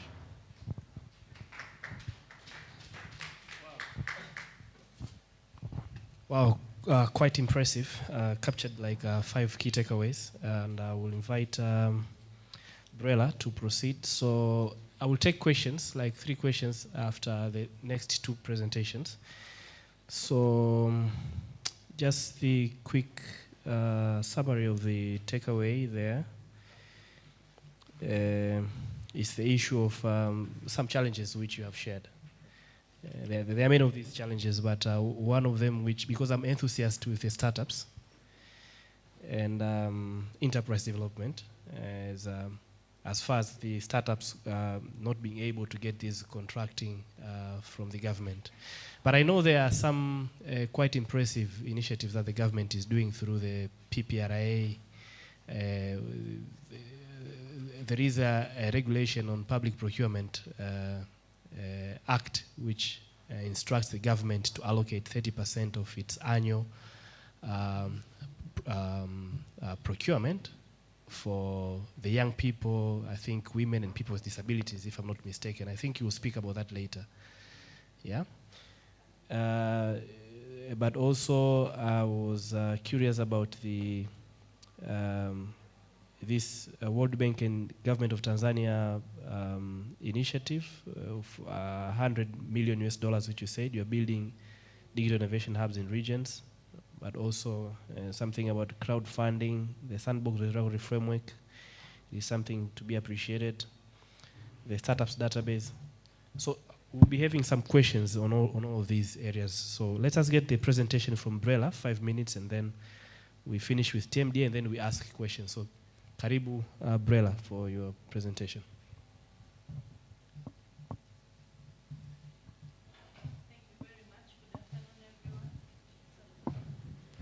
My name is Nema, as I introduced myself earlier. I'm from Brella. Brella is the business registrations and licensing agents. We register business names, companies, trade and service mark, patents, business licenses, and industrial licenses. Today, I would like to speak only with 2 registrations, that is trade and service mark and patents. This is the department which deals with innovation from university levels, from startups, and individuals who want to protect their innovations. They usually come to Brella for registration of their invention or innovations.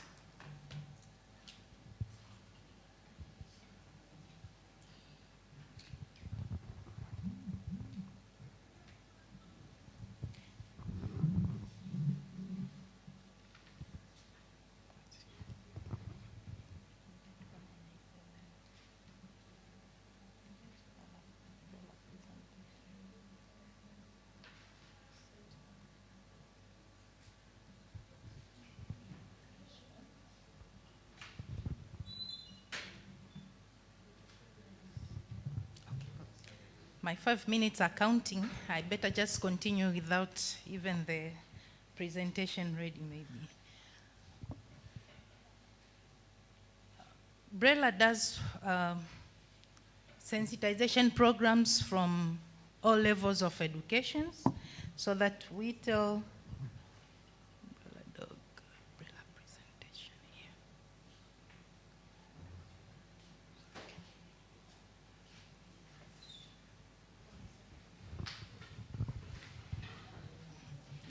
that is my presentation. I won't go to all slides as time is of essence. I'll just pick the ones which are relevant to our discussion today. When we speak of intellectual property or IP, there are 2 branches of intellectual property, that is copyright and industrial property, where Brella we deal with the industrial property. The copyrights is about COSOTA, so COSOTA are the ones who are dealing with the copyright things. Industrial property consists of trade and service mark, patents, utility models, geographical indication, industrial designs, layout and integrated circuit, trade secret, plant breeders' rights and protection against unfair competition. So BRELA, we are dealing with trade and service mark, as I said earlier, patents and utility models.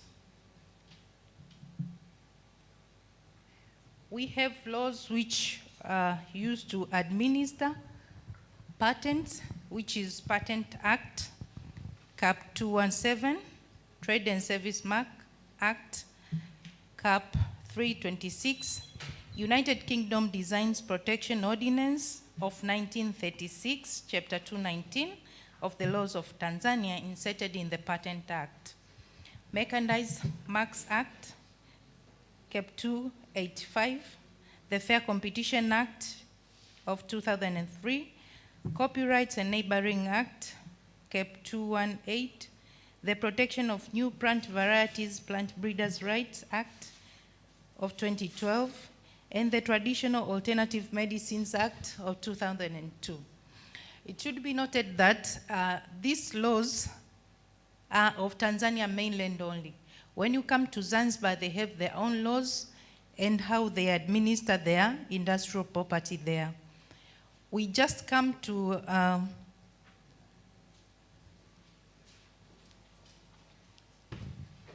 with Zanzibar, we meet at the international level where Tanzania mainland has ratified some of the protocols and international agreements.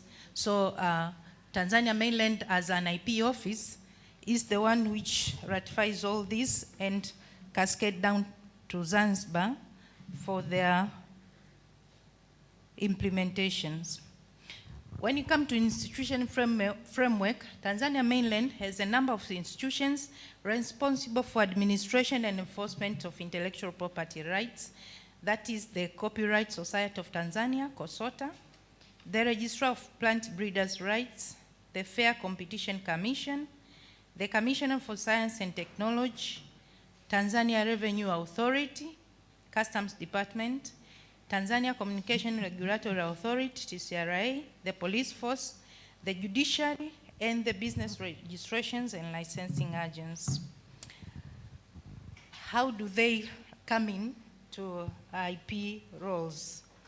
For example, the plant breeders, their roles in IP administration is in protection of plant breeders' rights. The fair competition, their role in IP administration is enforcement of counterfeit goods under the Mechanized Act and unfair trading in the market. The Commission of Science and Technology, they have their mandate and roles as shown there. I won't repeat them because they are host today. Tanzania Revenue Authority, their role is administration of border measures against importation of counterfeit goods. Tanzania Communication Regulatory Authority, their role in IP is broadcasting in digital era. The police force, enforcement of IP rights as far as infringement and counterfeit is concerned in the Mechanized Marks Act. Judiciary, interpretation of laws and adjudication of IP matters, and now business registration and licensing agents. Our major role is to act in our capacity as National IP Office to administer industrial property laws. Now we do patents and trademarks registration. We don't have a specific law for industrial design, geographical indication, and others because we don't have a law in place. To promote technology and innovation in the country and dissemination of relevant information, including that contained in the patents. As I said earlier, we register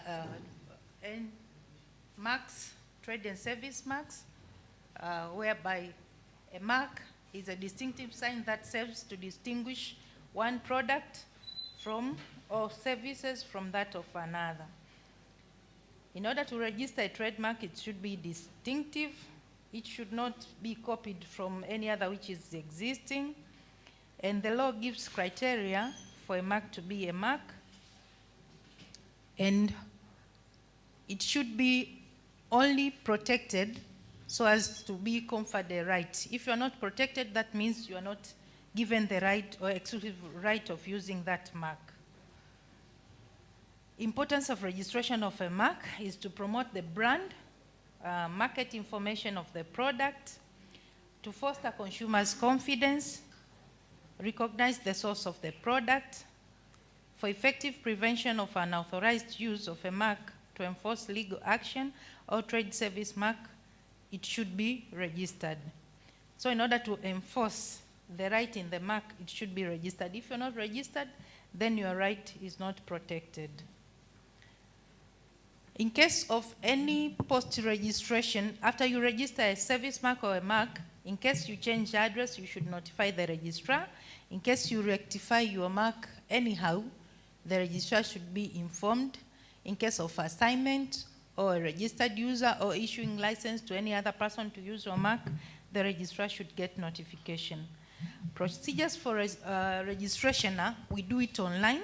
Whether you register a trademark or a service mark, we do registration online by visiting our website, www.brela.go.tz. Then you go to the online registration system where you will file your application. And the fees for registration of a mark are as shown there. At least to get a single mark registered is about 130,000. The duration for protection of a mark is 7 years, renewable 10 years consecutively. Industrial design, I'll not speak about it today. I'll go to another part of industrial property, which is patent registration, which we register by using the patent registration CAP 217. A patent is that exclusive right granted by the state or government to an invention which involves an inventive step. It should be new and it should be industrial applicable.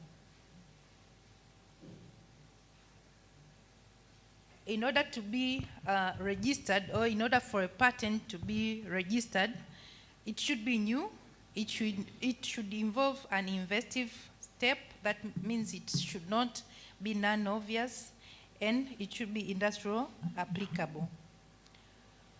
There is a 6-month grace period of a patent application to be filed with after disclosure to the public. For example, if you exhibit your innovation, then you should take at least 6 months and come to ask for registration. If 6 months lapses and you didn't come for registration, that means that thing is not new. There are non-patentable inventions such as discoveries, scientific and mathematical theories, plant and animal varieties, schemes, rules, methods. Those are not patentable. So even if you bring your patent document explaining that you have invented maybe a formula or something, we'll just tell you that these are not patentable. The term of patent, if you register a patent within the Tanzanian laws, the term of protection is 10 years duration, renewable for 2 consecutive terms of 5 years each. The fees for registration of a patent are as shown there. Request for a grant is 12,000, grant is 10,000, and there is annuity fees for first anniversary, which is 4,000, quite very low and encouraging. In case you want to transfer your invention or give license to anybody to use the invention, it is also allowed, but you should notify the registrar and pay the required fees.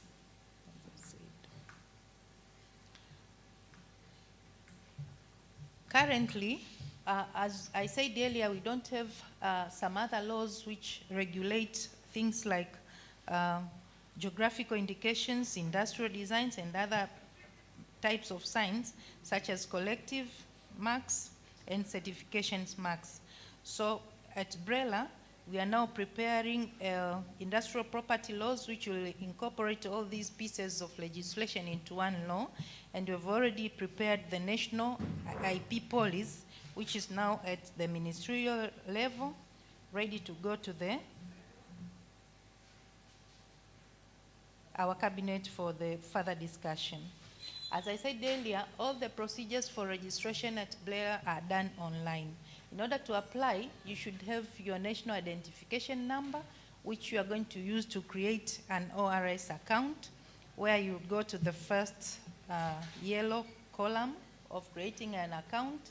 When you create an account, you get a form like that, you should fill it. After filling it, you get your username and password, which you use to enter into the BRELA system, and you choose any BRELA activity which you want to register, whether you want to register a company or a business name, or industrial license, trademark, or patent, or you just want information from the BRELA services.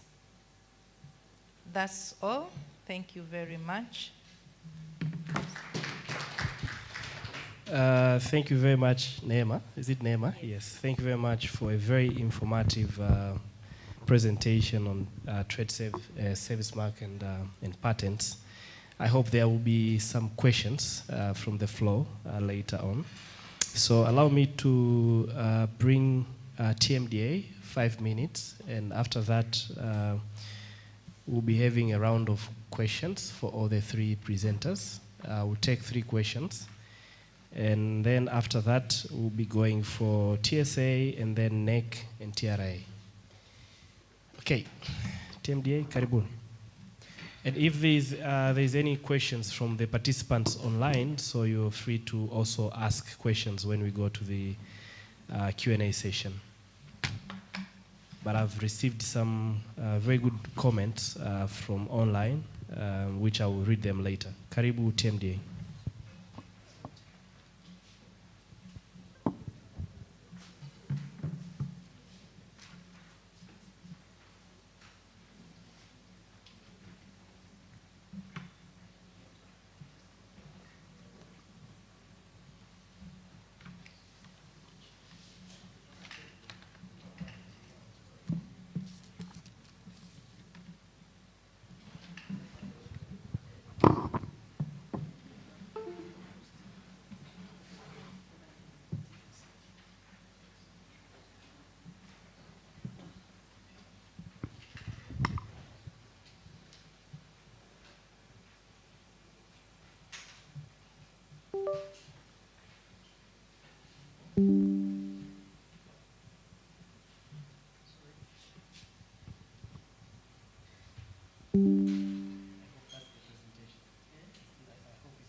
Yes, good afternoon, everyone. My name is Protas Jerome. I'm a senior drug inspector from TMDA, but also I'm working as a liaison officer at TMDA TAC, it's one-stop center. So I will present on the side of TMDA. So this is the outline. I will just talk about the TMDA, the TMDA services, the legal framework as shown there. So about TMDA, this is a Tanzania Medicine and Medical Device Authority, which is an executive agency under the Ministry of Health. And TMDA was formerly known as TFDA, and it was established in 2003 after the Act Cap 219. And the Act was then amended in 2019, whereby some of the responsibility for regulation of food and cosmetics were shifted to TBS, the Tanzania Bureau of Standards. So TMDA was left with the regulation of medicine, medical devices, and diagnostics. So in short, we currently regulate the quality, safety, and effectiveness of medicine, medical devices, diagnostic, biologicals, biocides, and tobacco products. Currently, we've also added tobacco products. So this is the structure of TMDA. We have a DG and 4 directorates, and 1 directorate for medicine and human medicine and veterinary medicine, and another is for medical devices and diagnostics. The other one is for laboratory services, and the other one is business continuity, TBS. But we also have zones, 8 zones throughout the country. So we've divided the country into 8 zones, whereby at least each zone supervises at least 3 regions in Tanzania. So, sorry. These are our roles. One of the roles is regulation of manufacturing, importation, distribution, selling of medicine, medical device, diagnostic, biocides, and tobacco products. Another one is prescribing standards of quality, safety, and effectiveness of the medicines, medical device, and diagnostic. Another one is inspecting the manufacturing industries and business premises, dealing with all regulated products to make sure the standards required are attained. Another is evaluating and registering medicines and medical device products. Another is issuance of business permits for premises dealing with regulatory products.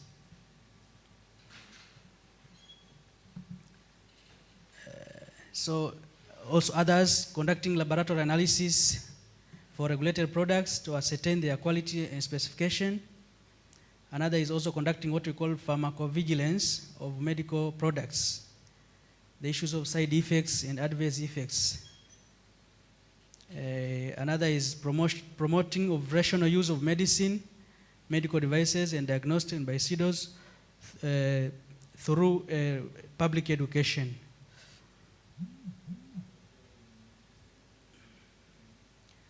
So these are our services in a nutshell. We can see from product to premises, inspections, import and export control, post-marketing surveillance, whereby we can take samples randomly from the market for the regulated products and test them if they still have the quality attributes that we are registered with. But also we control promotion and advertisement for these regulated products. You know, medicines, these medical devices, if you allow free promotion, then it may be disastrous. Some people may exaggerate the claims or put false claims to the products and their function. So at least we have to regulate. So someone who wants to promote any medicine have to get a permit from TMDA for that purpose. So we can see on the legal framework, starting from the National Health Policy. Of course, it is currently under review, but the last version was 2007. This one was encouraging the growth of local, public, and private medical products manufacturing facilities in order to enhance the self-reliance in the production of essential medical products. But also our act, among other functions, is regulating of those facilities. We have also the Tanzania Development Vision 2025. It's a five-year development plan, and the strategic objective is to build a strong and resilient economy that can effectively withstand global competition.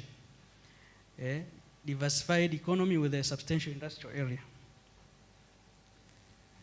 But we have also the National Industrialization Agenda 2025, which aims at Tanzania becoming a semi-industrialized country by 2025, for which the contribution of the manufacturing to the economy, national economy, must reach a minimum of at least 40% of the GDP. We also have a health sector strategic plan from June 2021 to June 2026. Also has prioritized the strengthening of domestic manufacturing facilities, including research and development.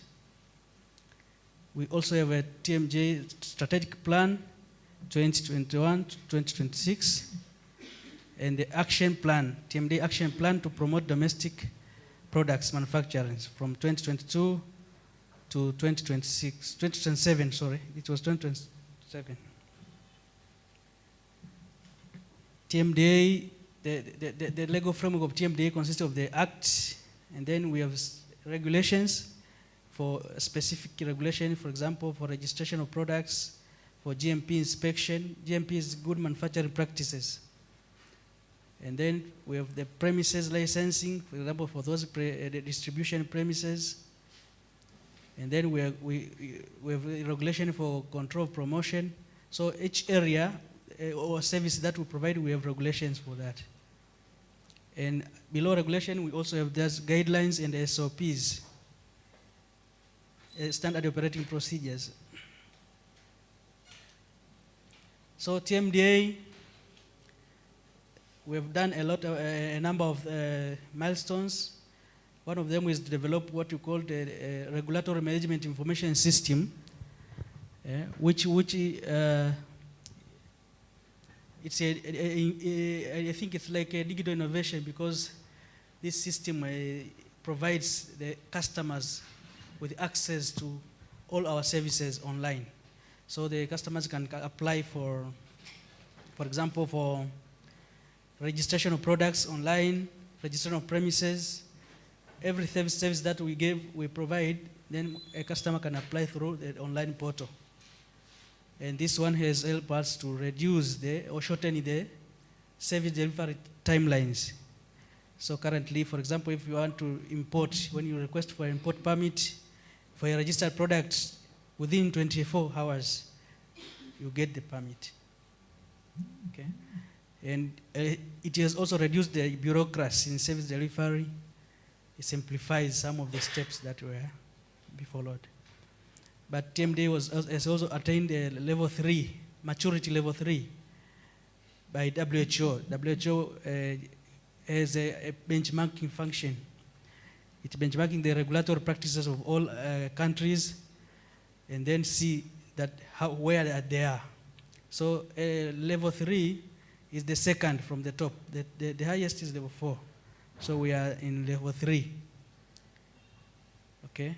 And we were the first in Africa in 2018. But currently a number of countries have increased. So we are just inspiring to go now to the next level. We also have the WHO pre-qualified laboratory, whereby when we test your products there, then they can be accepted. The result will be accepted throughout the world, especially in areas of medicine. So we can see the pharma and medical devices manufactured in Tanzania at a glance. These are the number of facilities we currently have. And we have at least for medicine, we can see 12 facilities. 7 of them are for oral formulations. We have also 2 large-scale, what we call small volume parenteral infusion. Mainly, these are not small, they are large volume parenterals. For example, infusions. The infusions, so currently we have only 2, and 3 for external formulations. But through the government initiatives, currently we have almost 11 under construction after the promotion of the government on industrialization. So they are state coming to invest in Tanzania. In veterinary medicine, we have only 6 facilities. Medical device was 26, but almost all these are small facilities. We don't have currently major facilities.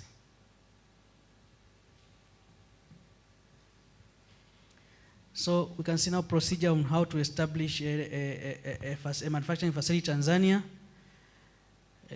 First of all, as we see that if you want to establish a facility, you have to register your company with BRELA, and then you go to TIC, Tanzania Investment Center, where you can find your certificate of incentives, and thereafter the copy of memorandum and article of association that I think you will be having when you apply for BRELA, and also the National Environmental Management Council for certificate of what they call environmental impact assessment. They conduct environmental impact assessment and give you the certificate for your project. So when you get those documents, you can now apply to TMDA. And when you apply to TMDA now, you can see. From there, we submit all the documents online, plus the drawings, the architecture drawings of your plant. Thereafter, we give you the approval letter, and thereafter you can now construct. And after construction, we'll do what we call GMP inspection, good manufacturing practice inspection of your facility after construction. And thereafter, we'll give you the certificate for that, that premises. After that, you can now start production of the trial batches of your products. And start, we start now developing the dossier. Dossier is the accumulation of the documents, technical documents that are needed for products. So you can have several products, but if you talk to products, should have its own technical documents, how it works, what is the intention, and everything, the details of the product. Okay. So for example, if you're an innovator, I think this one you'll be having accumulated when you are doing your research. You'll be accumulating the documents, technical details about your product, even up to the clinical trials. If, for example, something needs a clinical trial, you have to do it so that you have that information for its safety, and then you apply to for us for review. So after that, we just register your product, and then you can now distribute, manufacture, or for commercial sale. So the TMDA support to domestic manufacturers, firstly, we have just tried to reduce the service delivery times. You can see the times, for example, for products, especially for medicinal products, it was up to 6 months before it is be registered. But currently for local manufacturers, within 2 months it will be registered. And then for local manufacturers, we don't have any GMP fees, so it's free.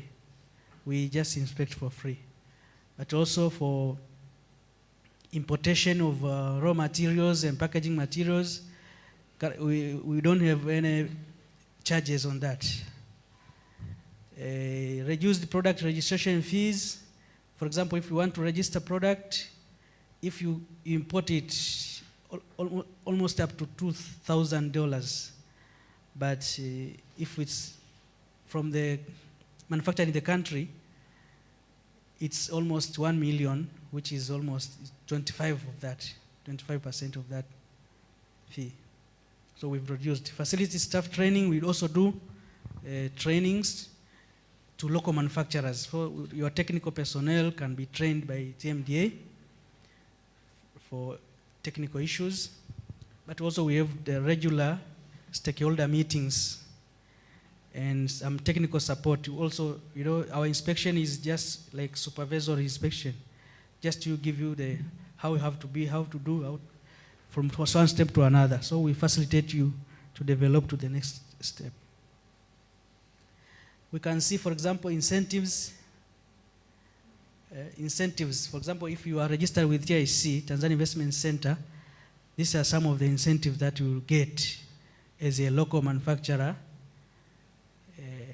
So if you're a Tanzania or a foreigner, this one you get when you are investing in Tanzania.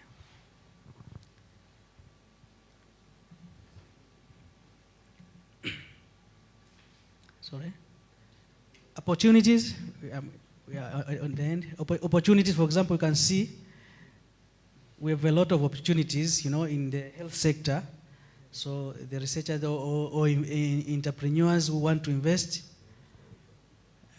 we have those areas. For example, the ARVs, we don't have any manufacturer for ARVs, anti-TB, anti-cancer, cardiovascular medicines, excipients or APIs. API is active pharmaceutical ingredients.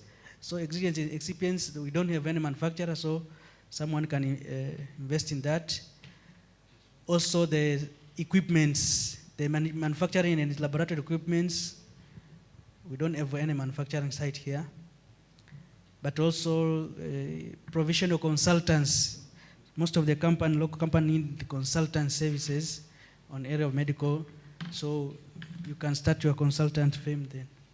So in conclusion, we can say that we encourage the potential investor to utilize the existing environment, opportunity and incentive to establish investment on medical products in Tanzania. Thank you. Asante sana, Protas. Thank you very much, Protas. So we had 3 presentations, one from ICT Commission, the second one was from BRELA, and the third one was from TMDA. So the TMDA one was a bit also comprehensive. I hope we have questions, but I want to take only necessary 3 questions because we'll be having a session for World Cafe, a round table. 3 questions for the 3 organizations.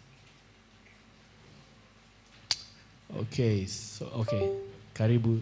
I have only 1 question here, and then second, and then that's all. Karibu. Thank you, moderator. Kilian again from GS1. It's not a question, it's just a comment. I would like to ask you to consider mostly the innovators or boonies and the other university guys, because the rest are just facilitating agencies. We should first consider to ask them if they have understood what has been presented. Okay, and I think this is the reason why we are here. Okay, thank you. I think that's a very important point. At least if they have any questions, they'll have to ask now or contribute later during the discussion. You have a question, specific question? Okay, go ahead.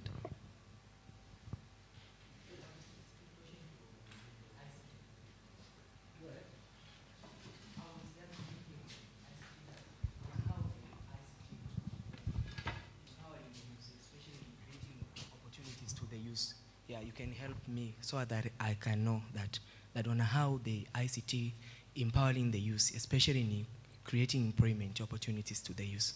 Yeah. Okay, thank you very much. I think that's all for now. Before we go for the next round of presentations. So, the ICT Commission, you want to respond to that one?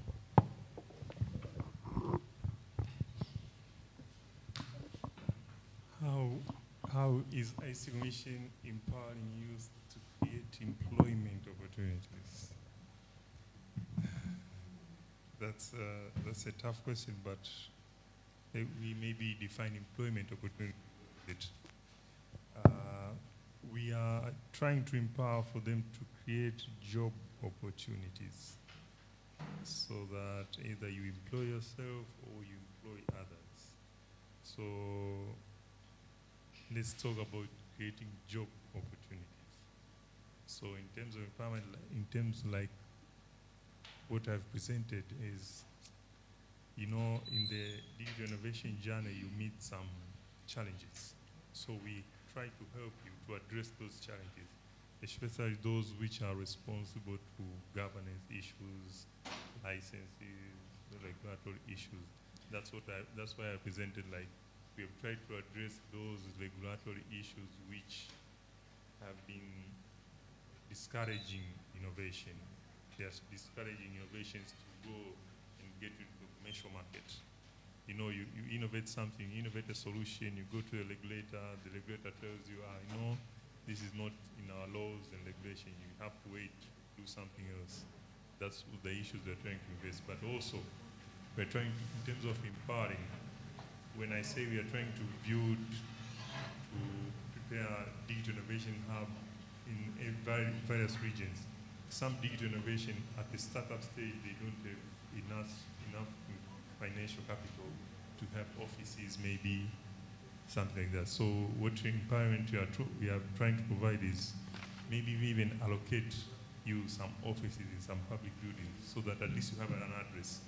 You have a place you can talk business with someone, have business arrangement, do your operations, something. That's what we are trying to empower. So we are trying to relieve you with some initial capital investment while you are trying to build your business.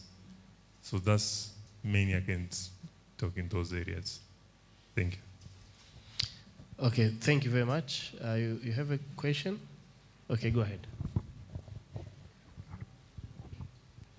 My question goes direct to TMDA person. TMDA person. Okay. I'm only asking, as far as what I understood is TMDA stands for Tanzania Medicine and Drugs Authority. So are you dealing with the startup companies which deals with drugs and medicine only, or you're also dealing with other factors, for example, foods and those kind of stuff? I think that's a good question, and I think the whole presentation was like for larger investors, like going through the TIC and everything. Are the startups able to access the TIC and everything so that they can be able to start a manufacturing plant for medicine, for instance? So I think that's the whole big question that we should be asking ourselves, whether the existing framework is pro startups, which are companies which at their nascent stage, trying to grow, struggling to enter into the market and everything. So I think we'll need to answer those questions later. The last question? My question goes to Neema from Brela. Firstly, it's not like a question, but recently I've been trying to register a startup company in Brela, and I just faced some drawbacks, and I was asking myself, where can I get a person to consult on this? And after I had this one, it was like, okay, thank you, so this can be my guy. Like, I'm asking if I can consult you after this, please. That's the first. And my question is, do we have maybe a specific sandbox or just a place where these entrepreneurs who are new to this business world can have a further consultation if they don't get to understand it better online? Because she said that the system recently is all online. So we have these people who don't easily catch up, we have that different understanding, ability, and skills. So I was asking if there is another option the person can consider. Thank you. Okay, I think for the next presenter, I think from TSA, he might be able to also include that into his presentation about specific sandbox available for the young people, not particular. So you want to respond to those questions briefly, and then we go quickly to the next round of questions, to the presentations? Any question you may ask, because I'm here, I may answer you at any time. Please just feel free to do so. And about centers for more consultation about BRELA activities or BRELA online registration system, we have customer care phones which are available during the week until late in the evening. They are there. If you ask anything, they may guide you on anything. Just feel free to use customer care services because it's available for everyone to use. That's all I can say. Unless maybe you don't have the phone numbers or what, they're found in our website. Please just consult them, they'll answer you. Or direct you to an officer who is responsible for whatever questions you want to know about the BRELA thing. Thank you. Thank you. He has an opportunity to network with you later. Sure. I think that's the purpose also of this gathering. You can respond to the questions and then we go next. Thank you very much. There was a question about regulation of other facilities like food and cosmetics. As I stated in my presentation, currently TMD is not dealing with regulation of food and cosmetics. This function have been transferred to TBS, Tanzania Bureau of Standards. So you can get information from there. On the issues of TIC being friendly to startups, I can say some more because, for example, for registered in TIC, the minimum capital, for example, for local investors is USD 50,000, which is almost like 100 million. So some of the startup can be registered there at TIC. So, but below that, we also accept, we not restrict ourselves to TIC. As Team Day, if you are below that, you can also register your company with us. You can register your facility with us without passing through the TIC. Okay, but the problem is that, for example, if you register individually without passing through TIC, some of the incentives you won't get them. For example, for when you are importing, for example, machines or something, you will not get the incentives that are provided there. So you can do, if for example you have equipment from Tanzania, then you don't need to register there, because if you buy your equipment locally, there is no incentive. Okay, so you can apply. But also, in area of medical and pharmaceuticals, it really need a large investment capital. So currently we don't even have any entrepreneurs on that area because of the cost, preparing the documents, preparing the equipments, personnel, the need for the expertise and things. So the initial investment must be at least higher compared to other areas. Okay, thank you very much. So let us go to the next round of presentations. So our plan was to, as per the program, to finish this entire policy roundtable by 2. I will strictly be very strict on time now, because we're having like 6 more presenters. We're having TSA going next, and we have NEC, and we have TANTRAD. I'm told the TRA, they're on their way. And then after that, we'll be having GS1 and TIRDO. Sue, are you also having a presentation? Not. No. Okay, so TSA is representing startups. So we want to hear from them about what are the existing enabling environment in the country in terms of digitization of the economy in the country. So Karibu TSA representative. And because you are not here during the introduction, you introduce yourself, what your name is and what's your role, and you go on with your presentation. Strictly 5 minutes.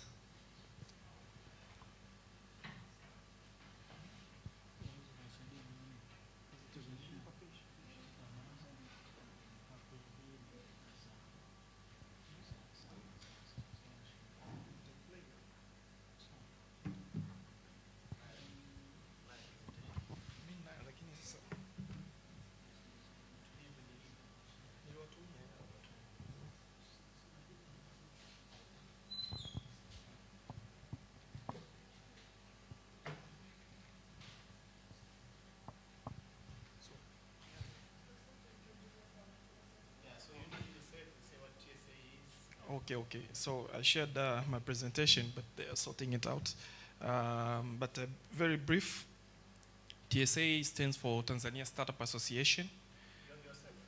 Oh, okay. Yeah, my name is Zahoro Muhaji, and I'm a CEO for Tanzania Startup Association. Tanzania Startup Association is a private sector Apex membership-based organization which brings together the stakeholders of startup ecosystem. That means startups, innovation hubs, incubators, accelerators. And our sole aim of having an association, like any other association, is to advocate and lobby for interest of our members.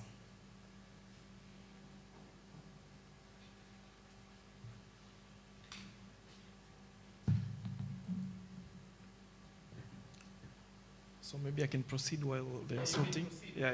In the interest of time, while for those, I have a presentation for those interested. I can share it with you, or you can share it with them over the email. Yeah. So my presentation has a few highlights. First, I want to say what's a startup. Most of people do get a challenge to understand it, but in a very basic concept, a startup is an early stage business which is innovative and has potential to scale fast.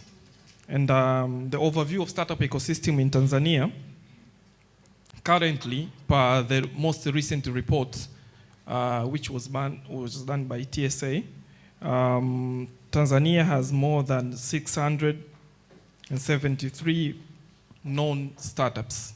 So these are startups which are known. Maybe there are more which have not been able to be recognized, but they are known startups, 673. Last year, on the funding side, our ecosystem, Tanzanian startups, managed to attract 80 million US dollars in terms of funding. This is investment coming into the country to the startups, but also contribution to jobs is closer to 78,000 jobs in Tanzania, which are generated by startups. By jobs, please, I want you to differentiate between jobs and employment. These are two different things. I want to make that emphasize. But like any early stage ecosystem has its own challenges, and our challenges starts at first, there's the absence of startup policy or act. So currently, there's no specific policies or regulations which help to foster the growth of the startup ecosystem in Tanzania. Another challenge is the absence of alternative and innovative financing, because as you know, for startups, they have unique needs. You cannot compare them to SMEs or established business. Most of them are early stage, so since they're early stage, they're not profitable yet, they've not proved their concept yet. So you find them, they cannot be bankable, we say. Banks cannot give them loans. So they have to rely on other ways of raising money. Another challenge is absence of regulatory sandbox framework, this is something actually already has been on the work. I know ICT Commission and COSTECH, we are very much involved in creating a regulatory sandbox. For those who would understand what is regulatory sandbox, it's a framework where in the absence of certain regulation, and there's a new innovation or new product has come in on the market, but the existing regulation doesn't allow it. What happens is the regulators have to have this, what they call sandbox. So an innovator can go there and say, currently I've created a new car which flies. We know Tanzania, we don't have regulation which allow cars to fly, right? We all know cars napita barabarani. So what does that mean? You go to the regulatory sandbox. We'll say, we'll give you a license for 3 months. We allow your car to fly around Tanzania so that we can see how good, how safe it is. There's a national framework for it, yet to be approved by Ministry of ICT, which is in charge of this. But BOT, Bank of Tanzania, they've already go ahead to create their own sandbox. I think it will be operational soon. And the idea is to allow fintech startups, people who have products around finance, to live test directly to the market. So that's one of the challenges. Another challenge is, of course, limited tax incentives. There's a lot of issues around taxes for startups. As you know, some of them, they can start, it will take longer for them to be profitable, but sometimes there are some taxes to pay here and there. That's another challenge. One of the very, I would say, challenging taxes which most startups face is what we call alternative minimum tax. This is the tax you are charged on your gross income. If you have reported loss for 2 years consecutively, now TRA want to charge you on your gross income.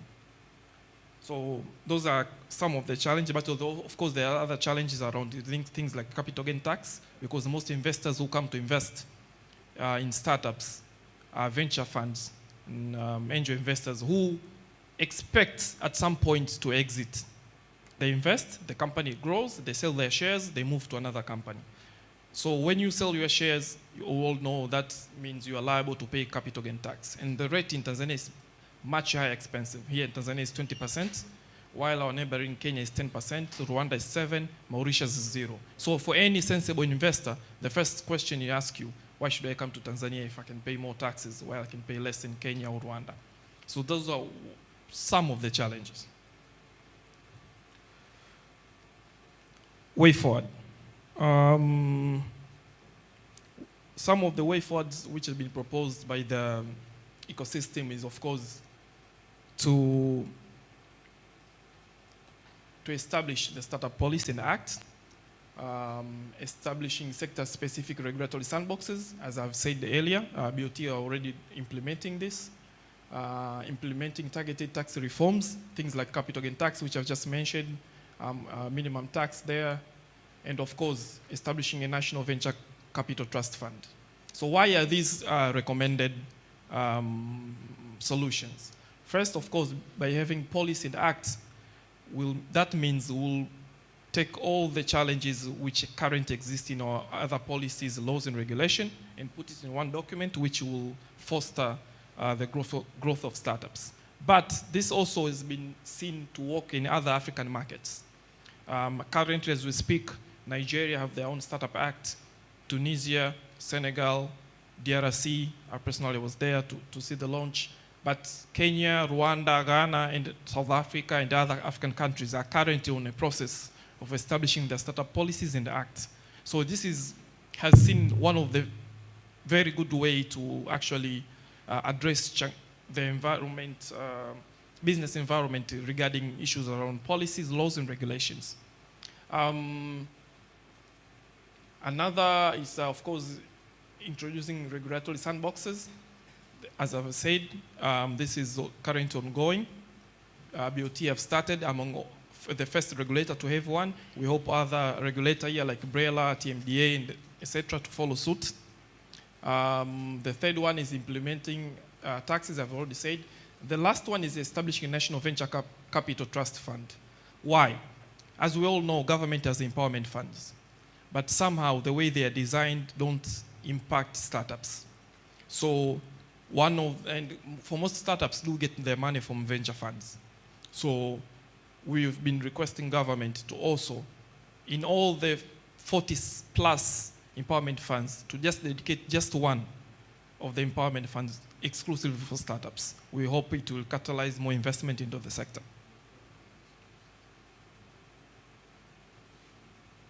Current state of the startup policy, where we are, because the government has agreed to establish a startup policy as we speak. So the first one was to do a baseline study to identify, when we say there's a challenge about policy, laws, and regulation, which ones? You cannot just say from the air. You have to identify, name the act, name the law, name the regulation specific, and how it affects you. Thus, the baseline study has been done. It was done in partnership between us, TSA, with the Ministry of Trade and Industries, in collaboration with ESRIF. They were the one who did the study.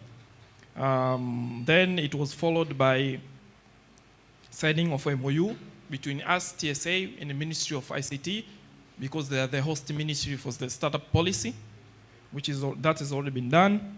Now we are in the process of formation of the secretariat, which will spearhead the creating of the startup policy. And this has been done by us, and of course the government on their side, with delegates from, of course, the ICT Commission. We expect delegates from COSTECH and other government players who are relative to the policy.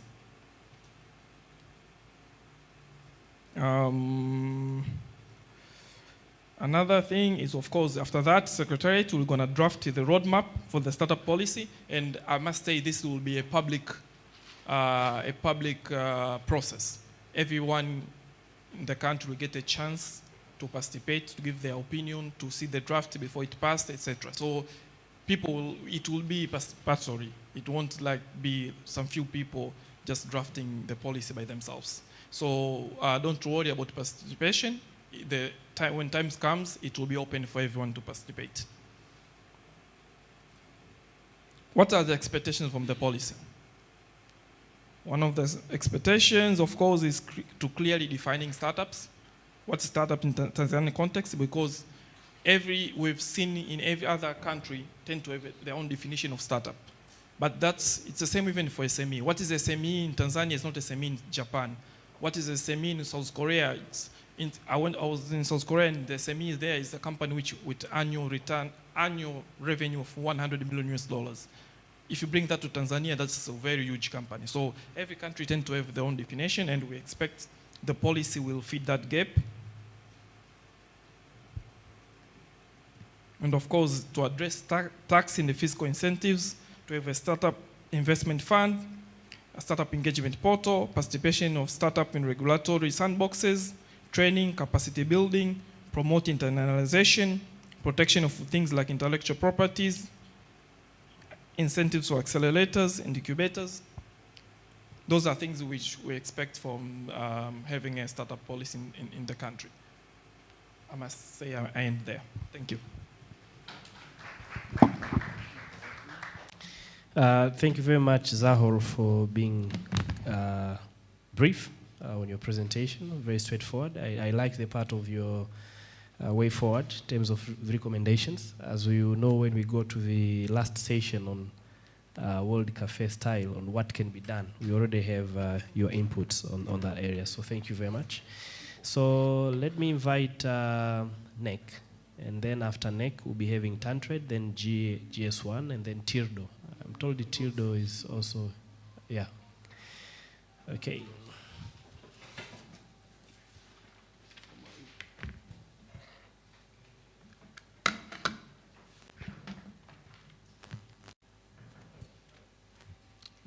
You may go ahead, please.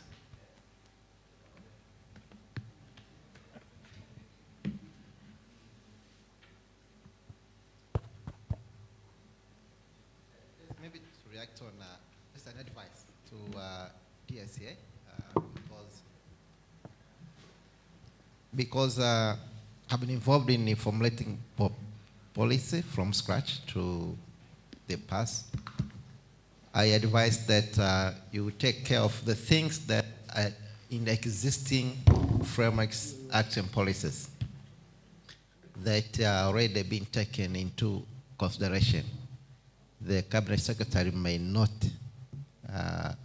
pass the policy. So, like you said, you're going to consult stakeholders, so you make sure that you explore everything that you think is a challenge that exists in other policies, and there are organizations which are doing that.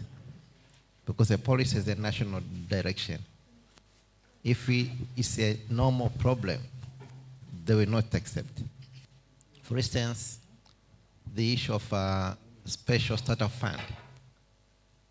COSTECH is going to introduce a special revolving fund. We're going to start with 2.5 billion next year, of which all innovators with a market-oriented product are going to get a kind of soft loan. Just like it's already in the COSTECH Act, which says we can give grant or loan. So you see, things which we are starting to tackle are also suggested by other stakeholders. So we work together to see that this startup policy is addressing those issues which are not already addressed by other sectors. Yeah. Thank you very much, Dr. Kafuku, for that very good insight. And I think TSA has taken note of that. And as you may understand that TSA admits that there are more than 20 or 40 facilities, funding schemes. But actually, all these, perhaps they need to be coordinated well to benefit the startups and not perhaps maybe to start a new one. So maybe I think this is an area which needs more maybe research or maybe more discussion about it and how to go about it. But I think it's a very valid point to take note of the existing policies that are working well in the ecosystem and take note of that in your policy development. Yeah, so Nick, are we ready for the presentation? A very quick one. Okay, go ahead, Gwakisa. Good evening. Good afternoon, sorry. I'm Gwakisa Bapala from the National Economic Empowerment Council.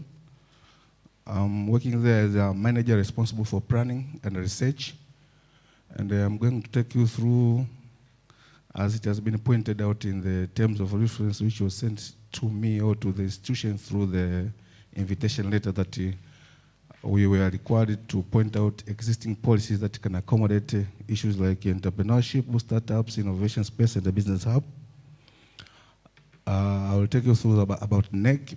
NEC, that means NEEC, because there are some people who are confusing it with that of electoral committee, and then the others who are confusing it with the NEMC, which closes bars and so on, and the others which are confusing that of Chama cha Mapinduzi or Chama cha Democracy. Then there are some key terminologies with respect to our policy, and then the functions, policy, legal, and strategic frameworks. That means how do our policies react on issues related to startups? How do our policies, legal and strategic frameworks react? So say anything related to entrepreneurship, innovation space, business environment, and finally I will conclude. I will start with the NEEC, that is National Economic Empowerment Council. This is the government institution. According to the Act, it is required to be under the Prime Minister's office, that it has been even established in the policy. Or if you go to the chapter that point out about the institutional arrangement, it indicates very clearly that the institution that will be responsible on coordinating, implementing, evaluation, monitoring and evaluation, economic empowerment should be situated under the Prime Minister's office. Therefore, we are being established by the Act number 16 of 2004. Or in other language, the legal chaps are appointing it as CAP 386. The major roles are to coordinate. That means we are responsible for coordinating. In some cases or in some extent, we are also responsible for supervising, or we also implement by developing or designing some of the projects. But we are also responsible for monitoring and evaluation all economic empowerment activities. But our guidelines or our focus is through the National Economic Empowerment Policy of 2004. These are the key terminology that when we talk of economic activities, we mean as it has been pointed. This has been copied or quoted from the Act number 16 of 2004, that economic activities, it means any activities undertaken by institutions or organizations for the purpose of economic empowerment of an individual, group formed on a communal basis, or association, partnership. You can read them there. Of course, it is very straightforward. Then economic empowerment. This refers to deliberate and affirmative actions and measures undertaken by the government for the purpose of promoting and enhancing knowledge, skill, economic prowess, and the financial prudence of Tanzanians to enable them to meaningfully participate in economic activities that includes all plans, strategies, policies, and measures taken to achieve that goal, be it by public or private sector. As I said earlier, that this has been quoted from the Act. Therefore, in most of our undertakings, in most of our endeavors, of course, we will be focusing on defining or integrating that policy into our activities. Our functions, also this is, you can find it in the Act, that the primary function we call Council or National Economic Empowerment Council. We are using them interchangeably. Council or National Economic Empowerment Council shall be to implement the National Economic Empowerment Policy as promulgated by the government, and in so doing, we are responsible for developing strategic institutional framework and national guidelines, because these are the tools, or these are the instruments that will enable us to coordinate. That means we provide the direction, we provide the leadership, and then others are supposed to follow, especially on the issue of economic empowerment, from the fact that economic empowerment is an issue which cannot be found, let's say, in one sector. Economic empowerment is multi-sectoral, is cross-cutting. Most of the ministries are doing economic empowerment, even the private sector. Therefore, our role is to coordinate by developing guidelines, institutional frameworks, and so on. And the Act also gives us the mandate that we are also responsible for coordinating training on entrepreneurship and research, which are geared towards facilitation of economic empowerment. These are the functions, and the Act also stipulates very in outlined form that we are supposed to provide Tanzanians. So Tanzanians means anyone, whether the startups, women, in any category, opportunity to participate in economic activities. We are also responsible for encouraging and promoting savings, investments, and a meaningful economic participation by Tanzanians. By Tanzania? Okay. Then we have policies that the National Economic Empowerment Policy of 2004. We are implementing the Act.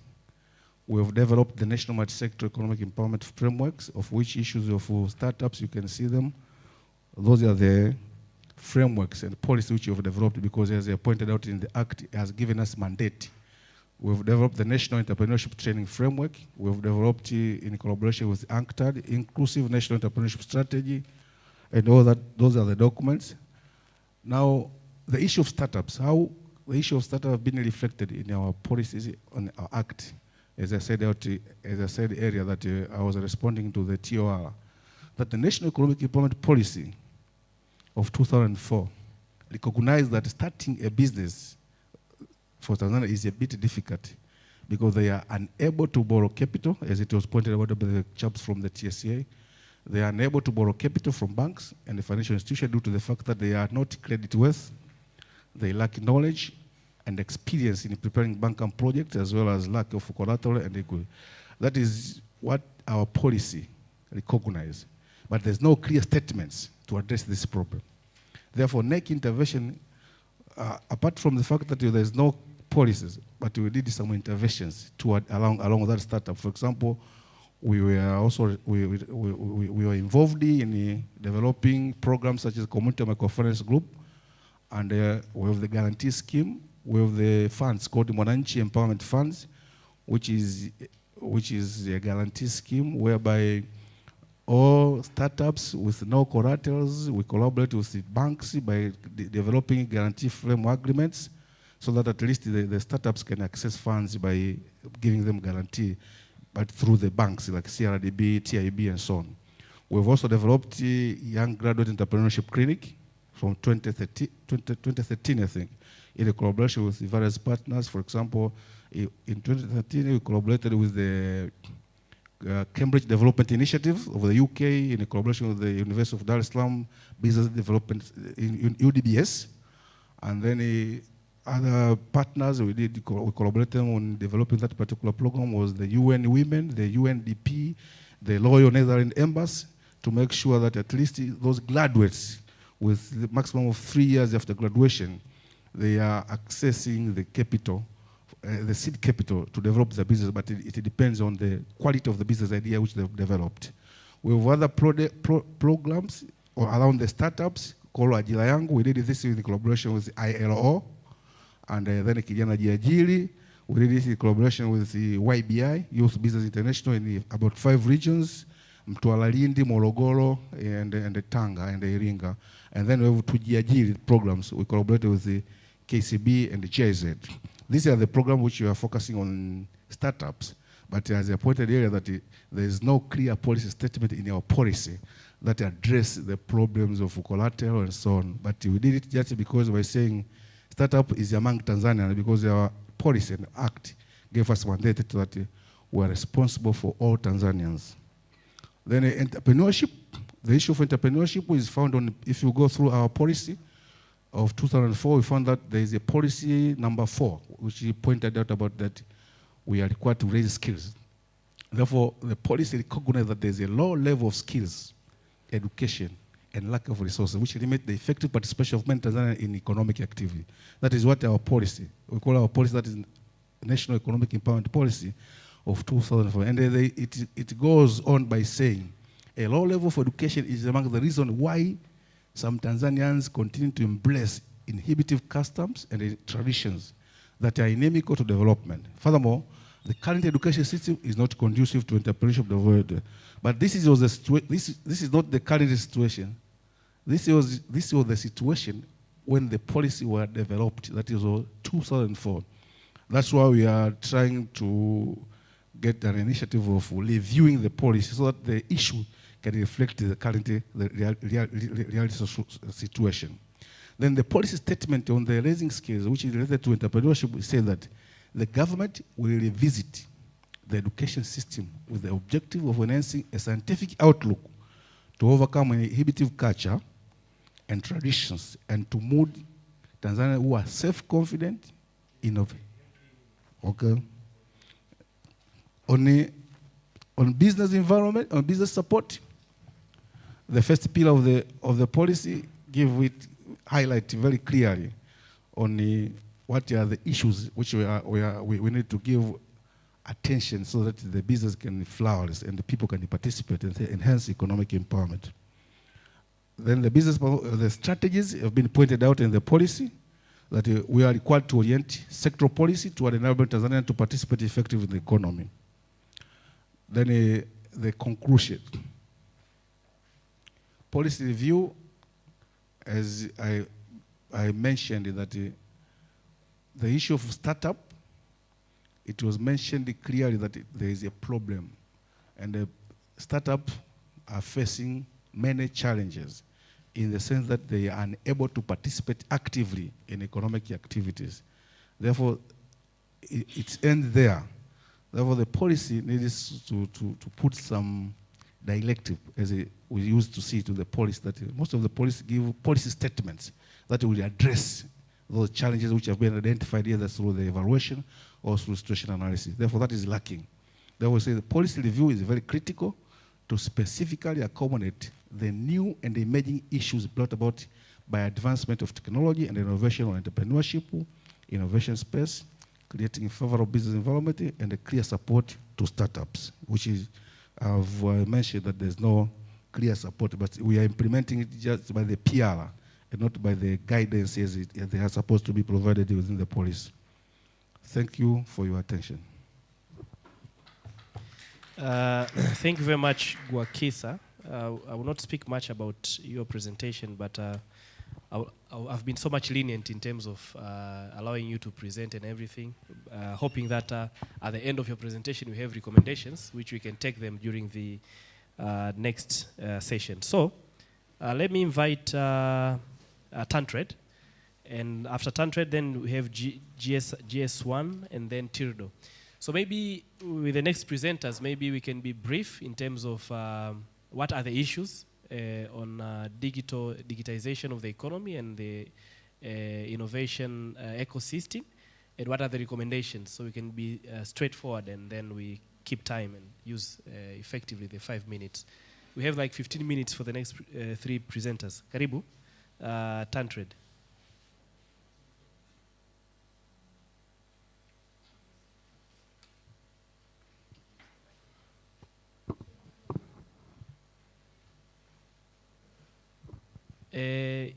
For the next presenters, if you haven't sent the presentation, please send it immediately to the following email.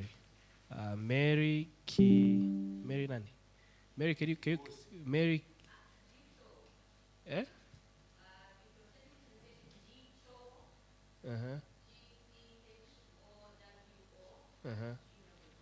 Please send your presentation there immediately so that we have it. Karibu.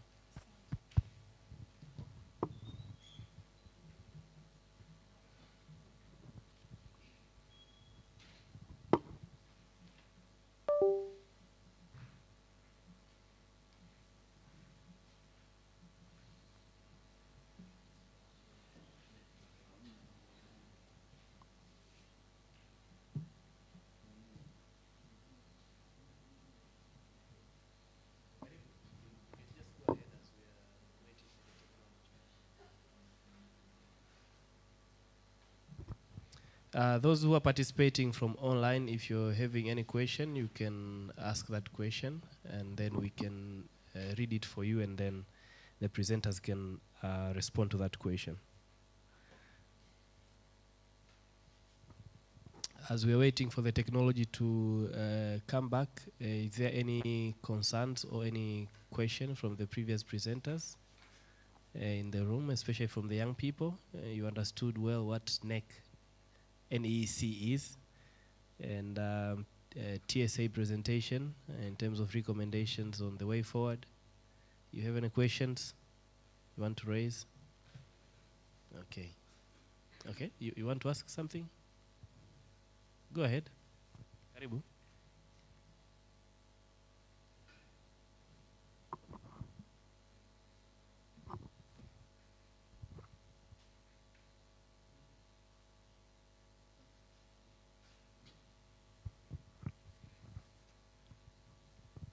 I thought you wanted to ask a question. You wanted to ask a question?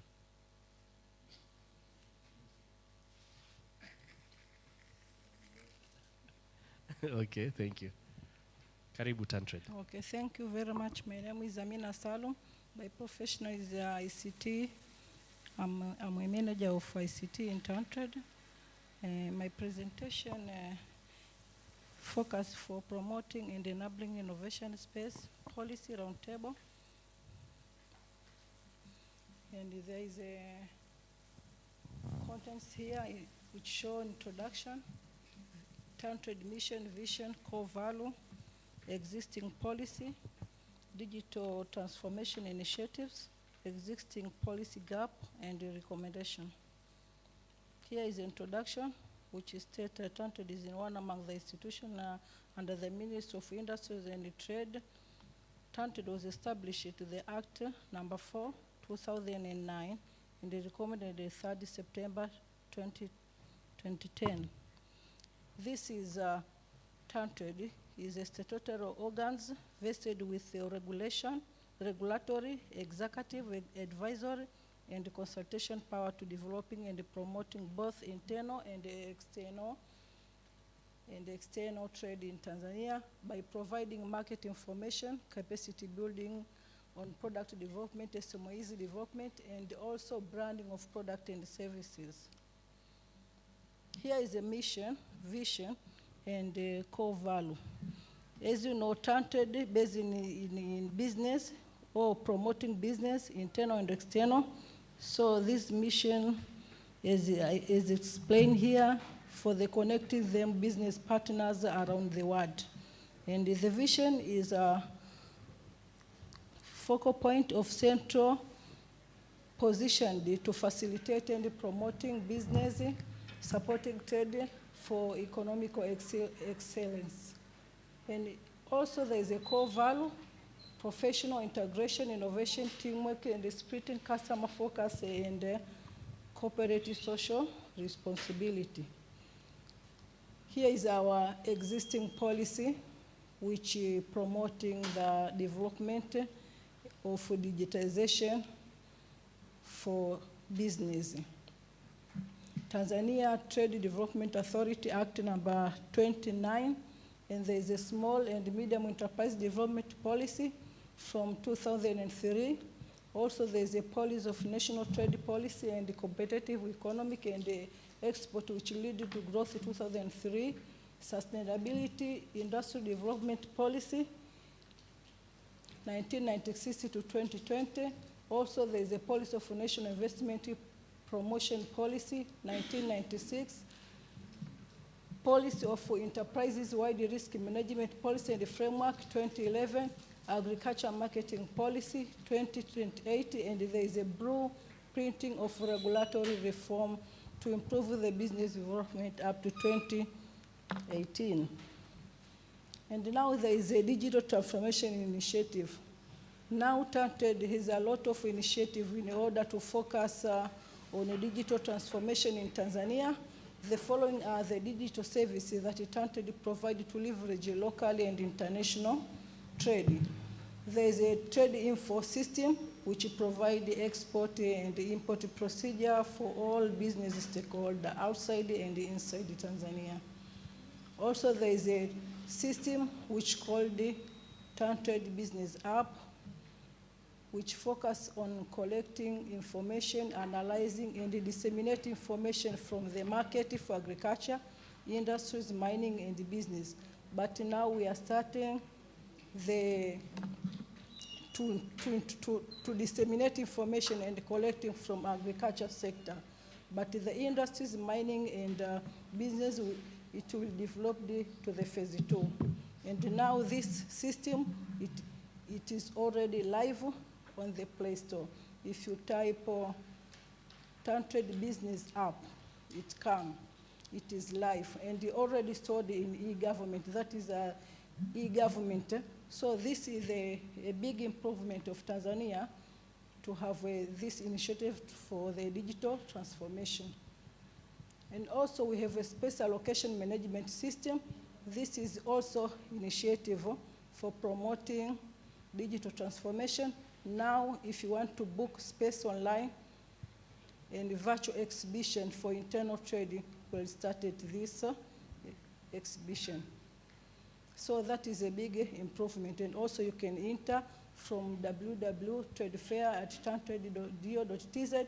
Now it is live. Also it is hosted in e-government portal. So the Tanzania now has improved to foster the development of digital transformation. Also we have a billing system for revenue collection. Now are already connected with the allocated system and also connected to the system of collecting ticketing online. Next time, if you come to Tantrade, you don't need to come to Tantrade to pay and getting ticket. You can sit in your any location and you can get online ticketing, you can get online booking space. So that is a big innovation for digital transformation. And also we have a trade promotion forum through Zoom, social media, B2B meeting for boosting business. So this is our initiative to foster digital transformation in Tantrade.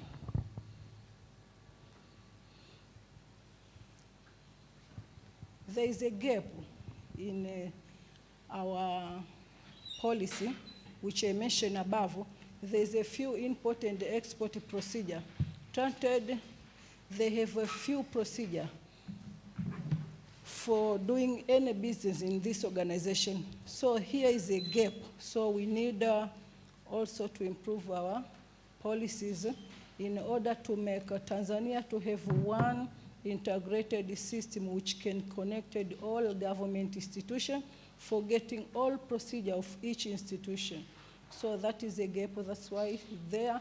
And also we have a time gap through the policy. If you see in the policy, we have a policy for 2003, but up to now, we use that policy. So we need to have a policy to improve our e-commerce initiative. But now government has already started this initiative for improving that policy. Also, we have a delay in collecting, analyzing, and disseminating trade information to citizens, to the partner, business partner, and the government. If we collect information by 1 month, example, if government asks any question about marketing Tanzania for import or export, Tantrade delaying to produce that information. So that is a gap. So there is one big opportunity, Tanzania, to change to improve our policy in order to make this initiative, in order to get accurate data on time. We need real information to the government, to the customer, to the outside customers also. Also, there's a digital divide using electronic payment in e-commerce in Tanzania. Many people, they are not trusted to do the business online because they have no knowledge which can make them to trust to do the business online. They like to go to physical, to the shop, but to do the business online, they are not trusted because of the knowledge. So here there is a gap. There is a necessary to improve our policies in order to make our people to have a knowledge from the primary schools up to the secondary school. Okay. Now here there is a recommendation.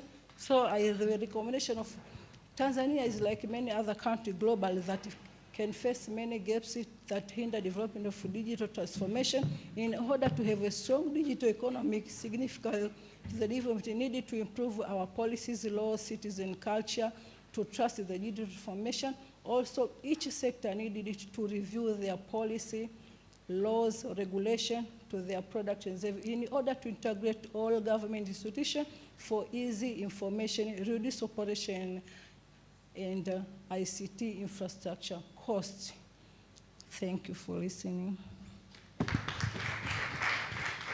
Wow, thank you very much, Tantred, for your presentation. Amina Salum from Tantred. Now, I think we have got a lot of recommendations, at least from each and every presentation that we got. So I will ask the next presenters to be brief as much as possible. So we have GS1 coming in, and then Tildo. Quickly to what are the issues, and then what are the recommendations.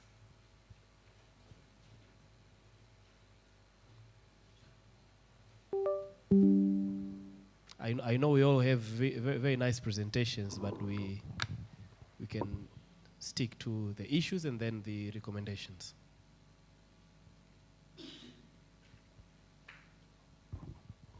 Good afternoon again. My name is Kilian from GS1 Tanzania.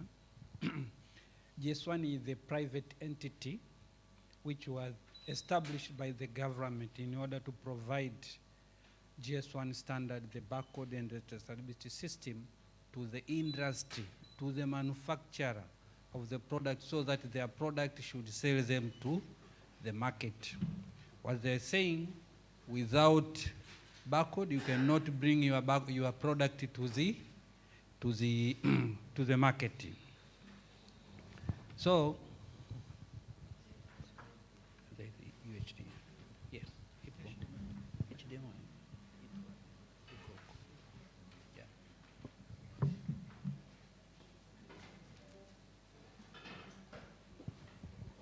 With regard to policy in innovation and digitalization, I'll go straight to that policy.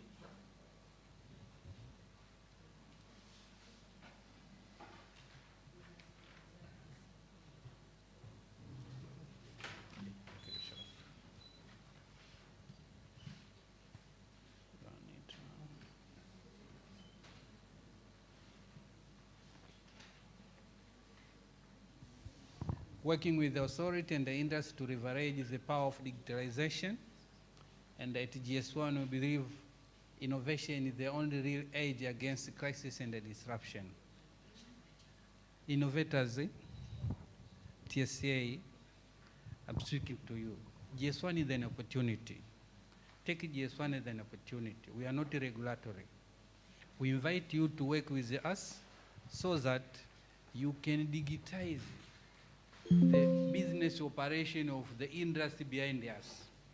Right now, since our establishment in 2011, we have more than 5,000 SMEs and big manufacturing who are producing various products within the country. This water is our member. So we are providing the services to the members. So what we are saying, we invite you, the policy there is inviting you so that you can meet these members to develop various applications. For example, we have this standard. Others have developed applications that use this standard to provide services to our members. Example, one of them is the digital health. Today, in the other world, the digital health using the GS1 standard. We have supermarkets, the retail, they are using GS1 standard. E-commerce. E-commerce, when you say e-commerce, is about the marketplace. You want to sell a product, someone wants to sell the product. He cannot touch it physical, but he doesn't know exactly this product, he just sees the picture. What he's supposed to do, he needs to know exactly what is this content. So in the marketplace shop, there will be identity, which is given by the GS1, the unique ID given by GS1. You take that unique ID, and then you go it and identify it. Today, in China, they are using GS1 identity for custom clearance for some specific product. I understand that in the other world, they are using what we call HS code. HS code is code for a group of products. For example, milk.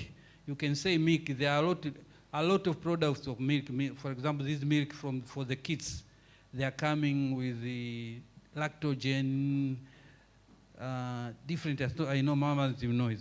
But when in a real way, when you are importing, you want to know exactly which product is this. Needle and lactogen, they are different. But in clearance, in normal clearance, they are called milky.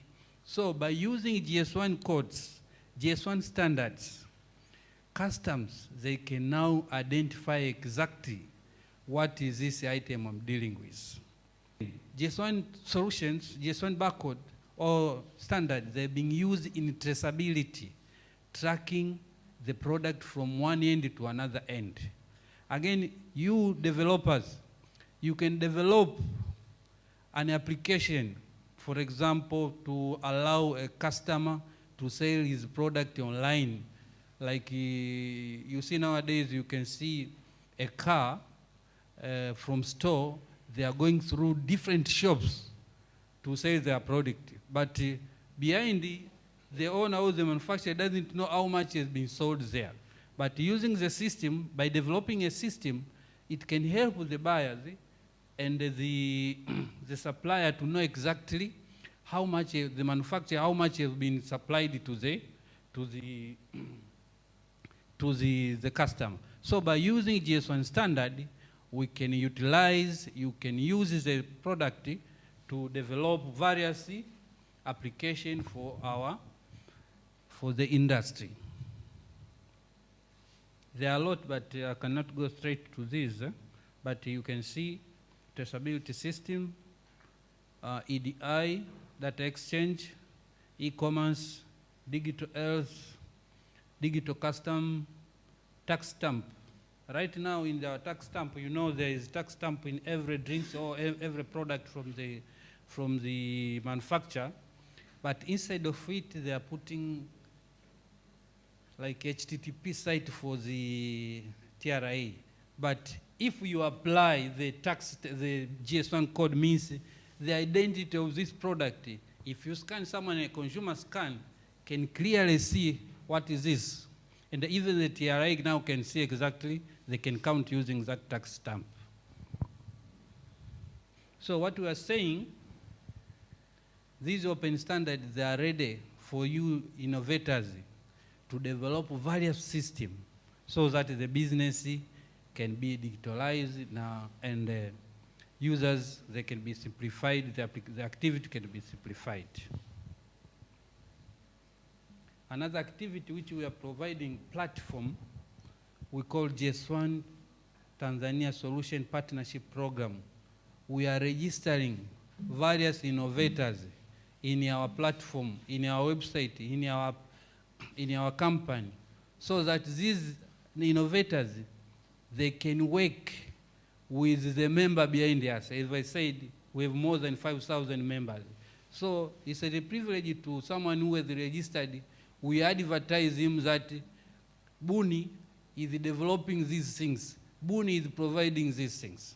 So it's an opportunity for innovators to come and register with us so that we can advertise their service to our members.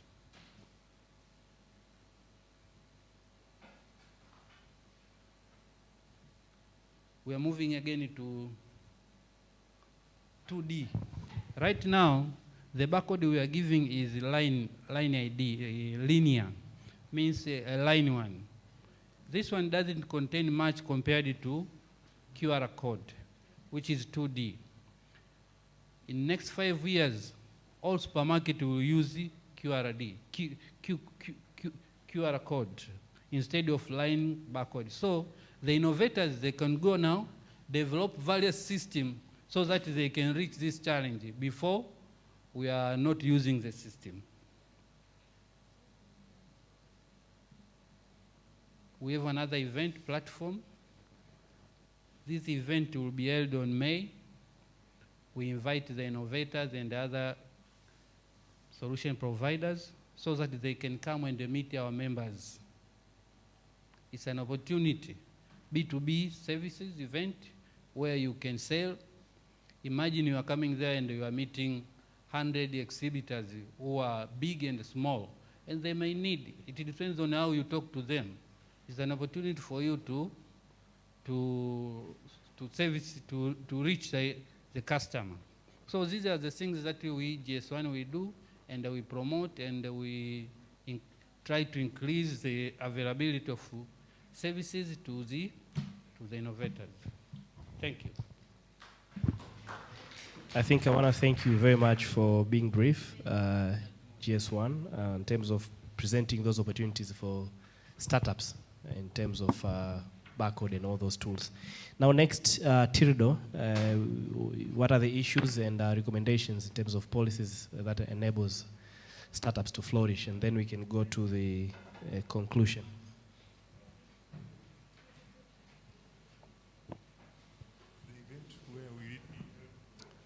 Sorry? About the event, the barcode. Yeah, you can respond about that. The event will be on Mnazi Mmoja, starting from 15th to 19th of May. Yeah, you are all invited. Yeah? No? Venue. The venue will be Mnazi Mmoja, Dar es Salaam. Sorry. Maybe you can say again the name of the event, the date, and the venue, so that they can remember. The event is called National Barcode Day. It's an opportunity for our stakeholders, members, to showcase their product and sell the product to market, to the general public. It will be held in Dar es Salaam, Mnazi Mmoja, beginning of 15th to 19th May. June 2023. I said June. June, yes. I wrote May. Sorry, it is June. Sorry. Yeah. For registration, you can go through our website. Yeah. And we definitely ask Kostek to take one exhibition tent for. To ask a question, go ahead. As we are preparing for the final presentation. Karim, go next. Pass this microphone. Thank you. My name is Gloria from SUA. I would like to know how do you support innovators or startups? How do you support innovators or startups? Are there any cost reliefs? Because you have spoke a lot of good things, but you haven't spoke anything concerning startups and innovators. So how do you support us so that we can consider you and not HS code? Thank you.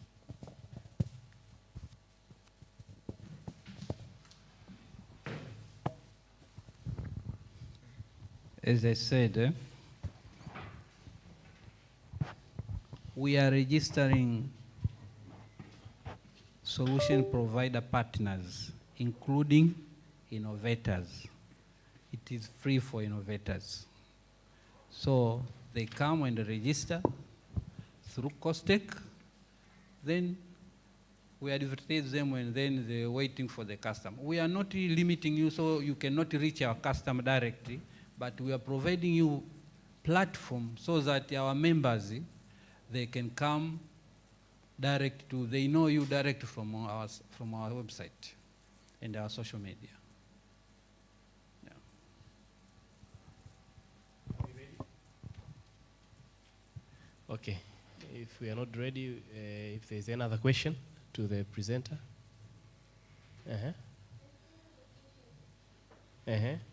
What is it? Do you mean free registration cost or free service? Free registration. Yeah.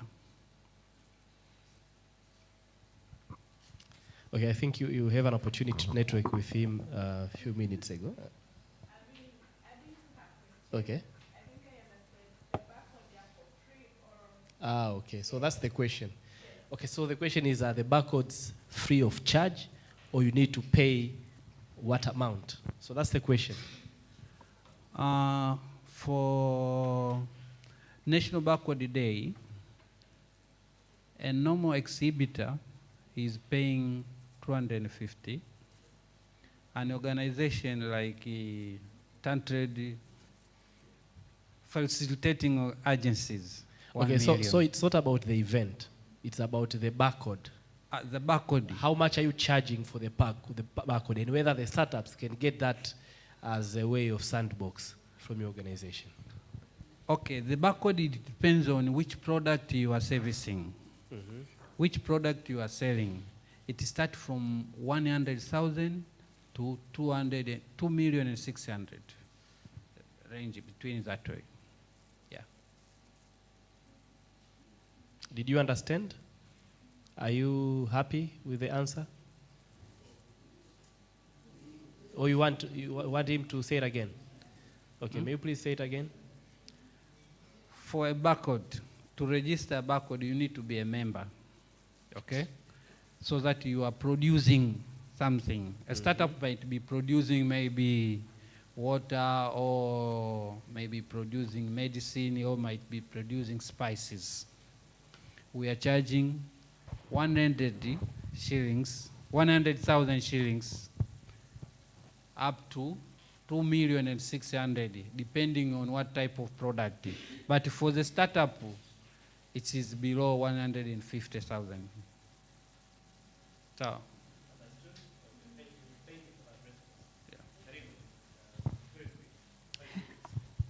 Hello, everyone.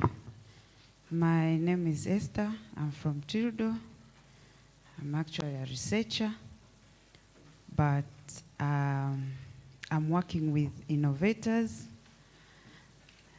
in a box, not so direct.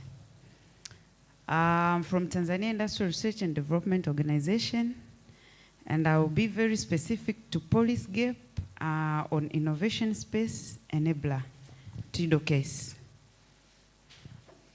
Briefly, Tildo is R&D institution under Ministry of Investment, Industry and Trade. Our main objective is to do research and to come out with technology development. Then we do technology transfer with the overall goal of industrial development in the country. That is Tildo. Back to the agenda, we have many policies in our organization, but to be specific, 2 policies at least were supposed to accommodate entrepreneurs, startups, innovation, and business. I'll begin with the first one. We have Tildo Research Policy and Tildo Investment Policy. With Tildo Research Policy, we have just words mentioned like innovation environment in policy objective, research and innovation committee in research coordination, spin-off companies in dissemination and technology transfer, establishment of incubators and technological parks in intellectual property. Those are just terms mentioned.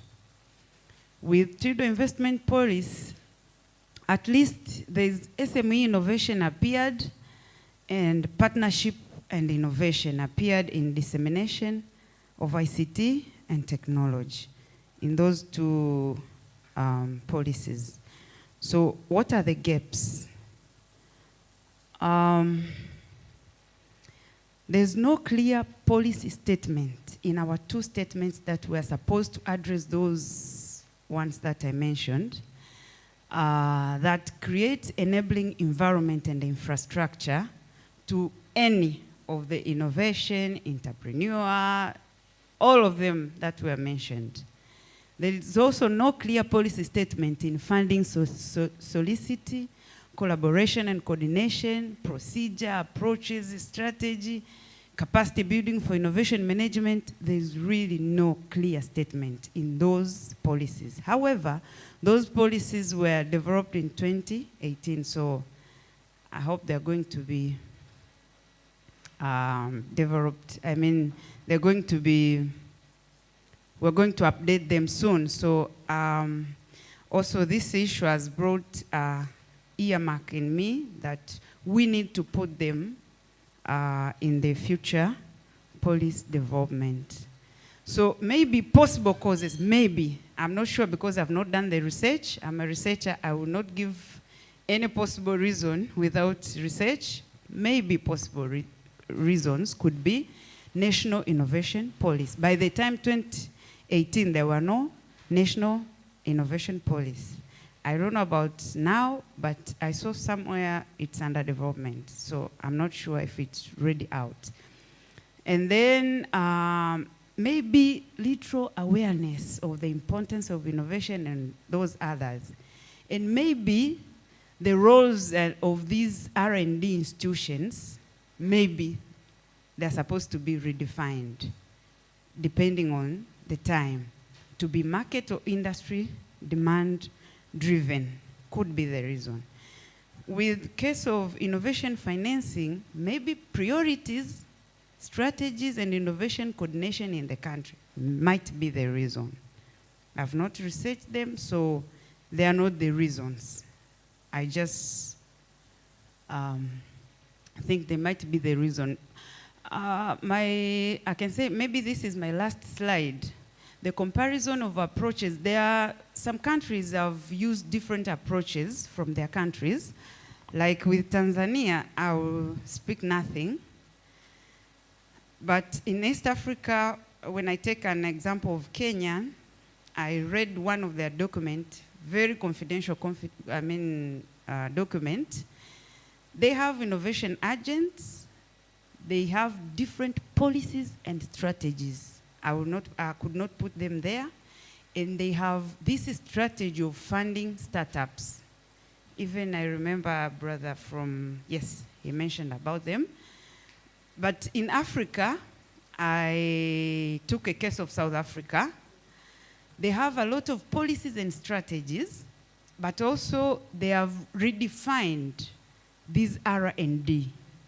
And they have taken a very special keen on IP. And in the world, I went to Switzerland because it is the top in GII. I know all of you know about GII. For them, I had to take my time. And I discovered they have invested in STI, but their learning system is different. And I can say it's like a foundation for their innovation development. Just a simple example. In every, for example, standard 5 students in Tanzania, I'm giving it as an example, but that is what is happening in Switzerland. They are number 1 in global innovation index. I know you know. So, for example, in Switzerland, in every year, standard 5 student to standard 7, they have 1 week for industrial visit. And the parent will accompany a child to any industry the child would love to go. And from there, children are starting to develop interest in innovation, science, and technology. And by the time they grow up to universities and elsewhere, at least they know what they want to do and what they can innovate. So with us, even me, I'm a researcher, I can say my mind sometimes I term myself as like empty. I have nothing. Sometimes I will think, okay, but you pull ideas from very far because of our environment. I'll end up there, and these are the references, and thank you. Okay, so I want to thank all the presenters. Okay, you want to conclude? I forgot. With innovators, is a goodwill. I said before, we don't have any clear statement, but we are doing, we are harboring innovators, or we are having innovators at Tildo. What we give them is not money. We're giving them space. We're giving them technical assistance. We're giving them research, like research support to their innovative ideas, but we are helping them in writing proposals for funding. So those are the things that we are able to provide. We cannot give them money because we cannot solicit fund for them. And our mandate and our policies, our financial regulations never support us to support innovators. But we are doing it as a goodwill. Thank you. Thank you very much, Esther from Tirdo. Now, I'll have one request for COSTECH. For the purpose of networking and knowledge sharing, and as part of the African EU, I propose all these presentations being shared among the participants so that people can learn further about what other organizations are doing. Sindivo? Okay, so for the interest of time, you will allow me to be dictatorial for a few minutes to propose some holistic recommendations, because each and every presenter has made some very specific recommendations based on the mandate of the institution that is coming from. There are regulators here, and there are some actors here. So after listening to your questions, your contributions, and all the presentations, I've written down 6 recommendations that I'm gonna read them for you, and we're gonna agree, and we're gonna add some more if there is anything missing out of this. Because we already have specific recommendations, which was one among the deliverables of this policy roundtable. So, 6 holistic recommendations, apart from the specific recommendations from each institution. The first one is, I think, we recommend to harmonize all policies to foster startup growth, to foster the growth of startups and digital innovation hubs. So that's the first one. So that person who is taking notes, please take that one. The second one, we are recommending to harmonize operations of regulatory bodies to work better for startups and digital innovation hubs. Third, we're recommending policies should work towards producing jobs for young people and founders of startups for both Tanzania and EU as part of the African EU. Number 4, we're recommending that the policies should create enabling environment for digitization of the economy through research and development, innovation, science and technology.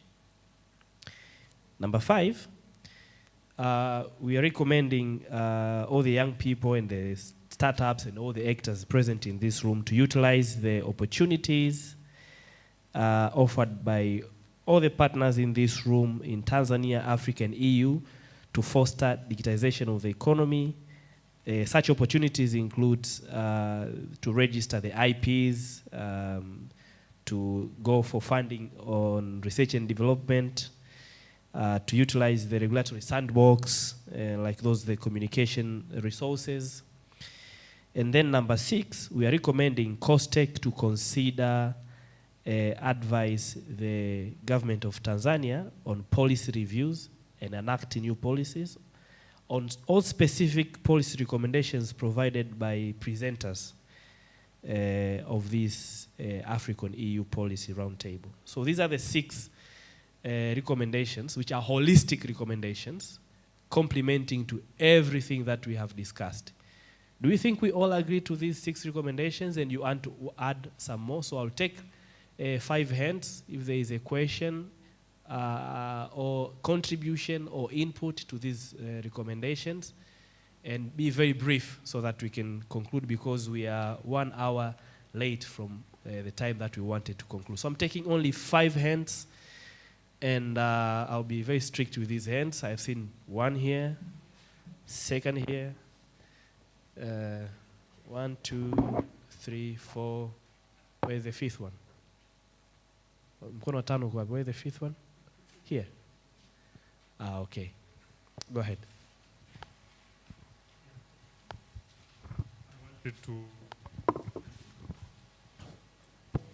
let's say something on recommendation number 1. You spoke about innovations, but you centered it on digital. So I understand innovation is cross-cutting. It can happen in livestock, science, agriculture. So I recommend you just put general innovations. Innovation. Not digital innovation. It's okay. That one is taken. Number 2, you spoke about harmonizing operations of regulators, something like that. I don't know, what do you mean about that? If you read it again. Okay, if in most cases, many of the presentations would sound similar, so there is an opportunity to harmonize, having a one-stop center where the startups can be able to access all these services all together inclusive. Instead of going to TRA, going to TIRDO, going to what, if all these operations can be harmonized, it will be very easy and supportive to the digital innovation hubs and the startups. So that's the purpose of that recommendation. I think I made it clear to you. Happy that you have made very nice recommendations that can be included in a policy brief or policy recommendations for future reviews. We know that we are in the third and final stage of our national vision. Anyone knows which stage is this? The third, yeah? Remember that we divided our vision into 3 parts. We prepared the long-term perspective plan in 2010, saying that we start with infrastructure, calling unleashing growth potential. And then with the second phase was industrialization after having a proper infrastructure. And the third phase, which is this one, was to realize export. You talked about that. But how much do we still import? You talked about that. If you read the monthly economic reviews of our Bank of Tanzania, we still have a job to do. Now we are preparing for the next vision, I was told last week. Some of you will be involved, some of us are already involved, but we're asking ourselves how far we have implemented the current national vision. That's a question we need to answer. So all these innovations, digital systems, which are there to simplify, to enable our work, either services or product delivery or service delivery, are part of the efforts to call for the implementation of a national vision. And maybe a little bit to remind you the journey of COSTECH to natural startups. I'm happy that now we have even startup association. Last time, innovators were about to come up with the Innovators Association. And even last 2 weeks, they came back to my office.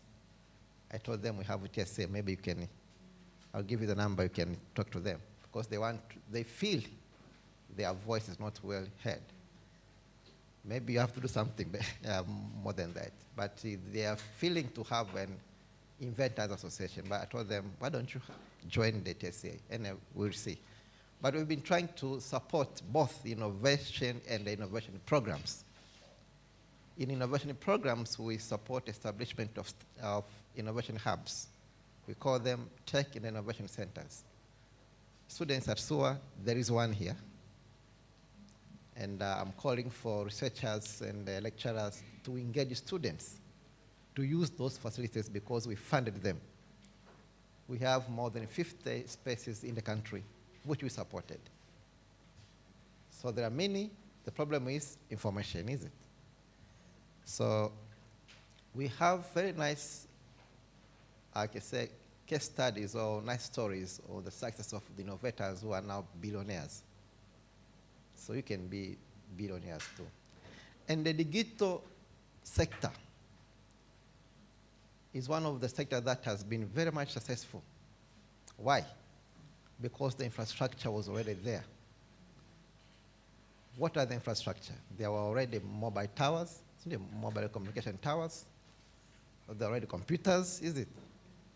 There was already a need for simplifying services like mobile money payment, government payments, online purchases. So it's a sector that has attracted more attention, and it has given a good number of employment. We see all people around with the the mobile money kiosk, all that's employment. But as a country, we still need to attract inflows. I think you know what is inflows. Inflows means money coming from outside our borders. We need to sell outside. The services that we use for ICT, most of them are simplifying our service delivery. But rarely they attract foreign reserves. So I'm calling for you, the supporters of digital technologies, to also consider manufacturing of digital gadgets.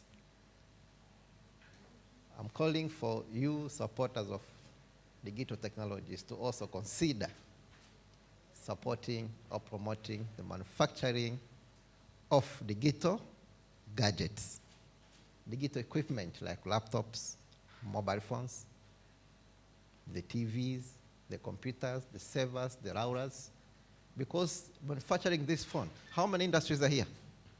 I'm a chemical engineer, so I know manufacturing. How many industries are in this phone? The supply chain. The industry which is supplying only the OLED, what do you call it? OLED screen, yeah? There's the cover, there are transistors. In Africa, especially also Tanzania, we have rare earth minerals which are supplying to the manufacturing of this. I was happy during the visit of the Vice President of America, Kamala Harris. They are planning to build up a manufacturing, is it a manufacturing plant?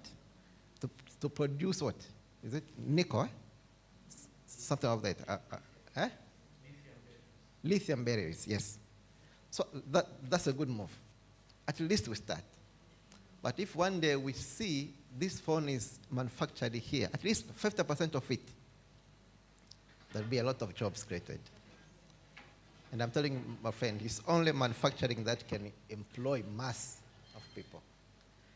So while we are celebrating the digital revolution of Tanzania, which is very nice, we are also advocating for using these digital technologies to enable other sectors, like agriculture, mining, livestock, for information sharing, to enable us to do reverse engineering, to access online databases like patent information, that everyone can understand that we can manufacture, we can produce to be able to fulfill the needs of our key policies. We have the policies in place, like the Science and Tech Policy of 1996, which has an objective of reducing excessive dependence on foreign technologies and foreign products. If you read our R&D policy of 2010, it says the same. It calls for us to strengthen our R&D laboratories, R&D workshops. We talked about it. That's our responsibilities. That's why COSTECH is hosting the National Fund for Science and Technology. We've been supporting labs across the country. But still, we need more partners. Still, we need the change of mindset. Most of the results from R&D are only published. So innovators are missing a link how to access those solutions from universities and R&D institutions. And that's why this year we're embarking on establishing tech transfer offices to 14 universities. I was in Dodoma this week, and I'm driving back today for the same job. We want to convert the mindset of these researchers to translate the results into products, to formulate spin-off companies. Now we're happy there are a lot of startups, but there is no spin-off companies. Startups are coming from the community and the youth, but spin-off should come from institutions, from their services. Just a question. We talked about the review of policies, harmonization. One day I was asked, should we review our science policy? I said no. Why don't we prepare an integrated STI strategy of implementation? The policy is very okay. The instrument is very okay. We did a study. We went through the investment policy, the National Economic Empowerment Policy, the Procurement Act, the R&D policy, the Sustainable Industrial Development Policy. They are very nice. The problem is how to implement them. So when we talk about policy recommendations, let's also talk about policy directives implementation. If we don't live to what we decide, we sit here the whole day and discuss and keep it in the shelves and walk away. So I also added to those recommendations that after the round table today, let's also add the recommendation of implementing the existing good policies. If they're bad and we review it, let's also implement those reviewed ones. That's how I was telling you about the startup policy. Some things are already in existence, so just to implement. If Dr. Kafuku and his department do not implement this policy, it's my problem. It is not a national policy problem, is it? So let's also remind our institutions, like Theodore. I know your policies very well. You're coming from the Ministry of Industry. Brella, our good friends. You have been preparing IP policy for 10 years. Why? Why 10 years preparing a single policy? Because if you not craft well the policy statements, we craft them as somebody's problems, the CS would never accept. Like I said, I was involved in reviewing policies and developing one from scratch. So I learned that the policy is not a problem, it's a national direction. So let's use this digital technology platform to go through our ICT policies and our caustic policy and whatever, and recommend for better policy statements that they can be used in. Or otherwise, they will not listen. But I also encourage, and I'll be able to help the African EU program. After you gather all these recommendations and others, you need to meet proper people to present to them. COSTECH is our job to assist on that. And the good thing, the project is in our department. We will prepare policy briefs, and we will prepare to meet those who are supposed to listen to these policy recommendations.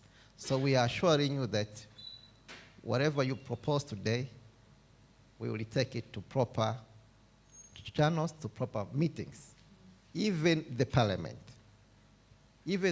committees were able to access. So be assured that these recommendations are going to be taken into a board. And because the ministry is reviewing this STI policy, maybe this is one of the platforms to inform them. It might be that we can include all these things in our science and technology innovation policy, if it goes well. So I don't need to take much of your time. I once again thank you, and I support this initiative, and I'm very thankful on behalf of COSTECH, on the African EU program, and once again all of you, and I'm looking forward to having you in more sessions. We are also brothers. COSTECH is using experts from outside. We have your contacts. Whenever I call you, please, let's work together, like we work together with other institutions. Because our efforts, when they are well visible, even the private sector is coming in. You saw last time the CIDB in Beju, when we were trying to come up with a fund to support innovators to get soft loans. They heard about it. They said, let's also jump into it, because we're also going to launch our fund in the end of this year. We're trying to solve these challenges of innovators accessing funds every day. So I thank you very much. Good afternoon. And those who are traveling, travel well. Thank you. I want to thank you very much, and that marks the end of our policy roundtable, but it is not end yet until we take a group photo outside. So someone will guide us where we should be going for a group photo, and the photographer.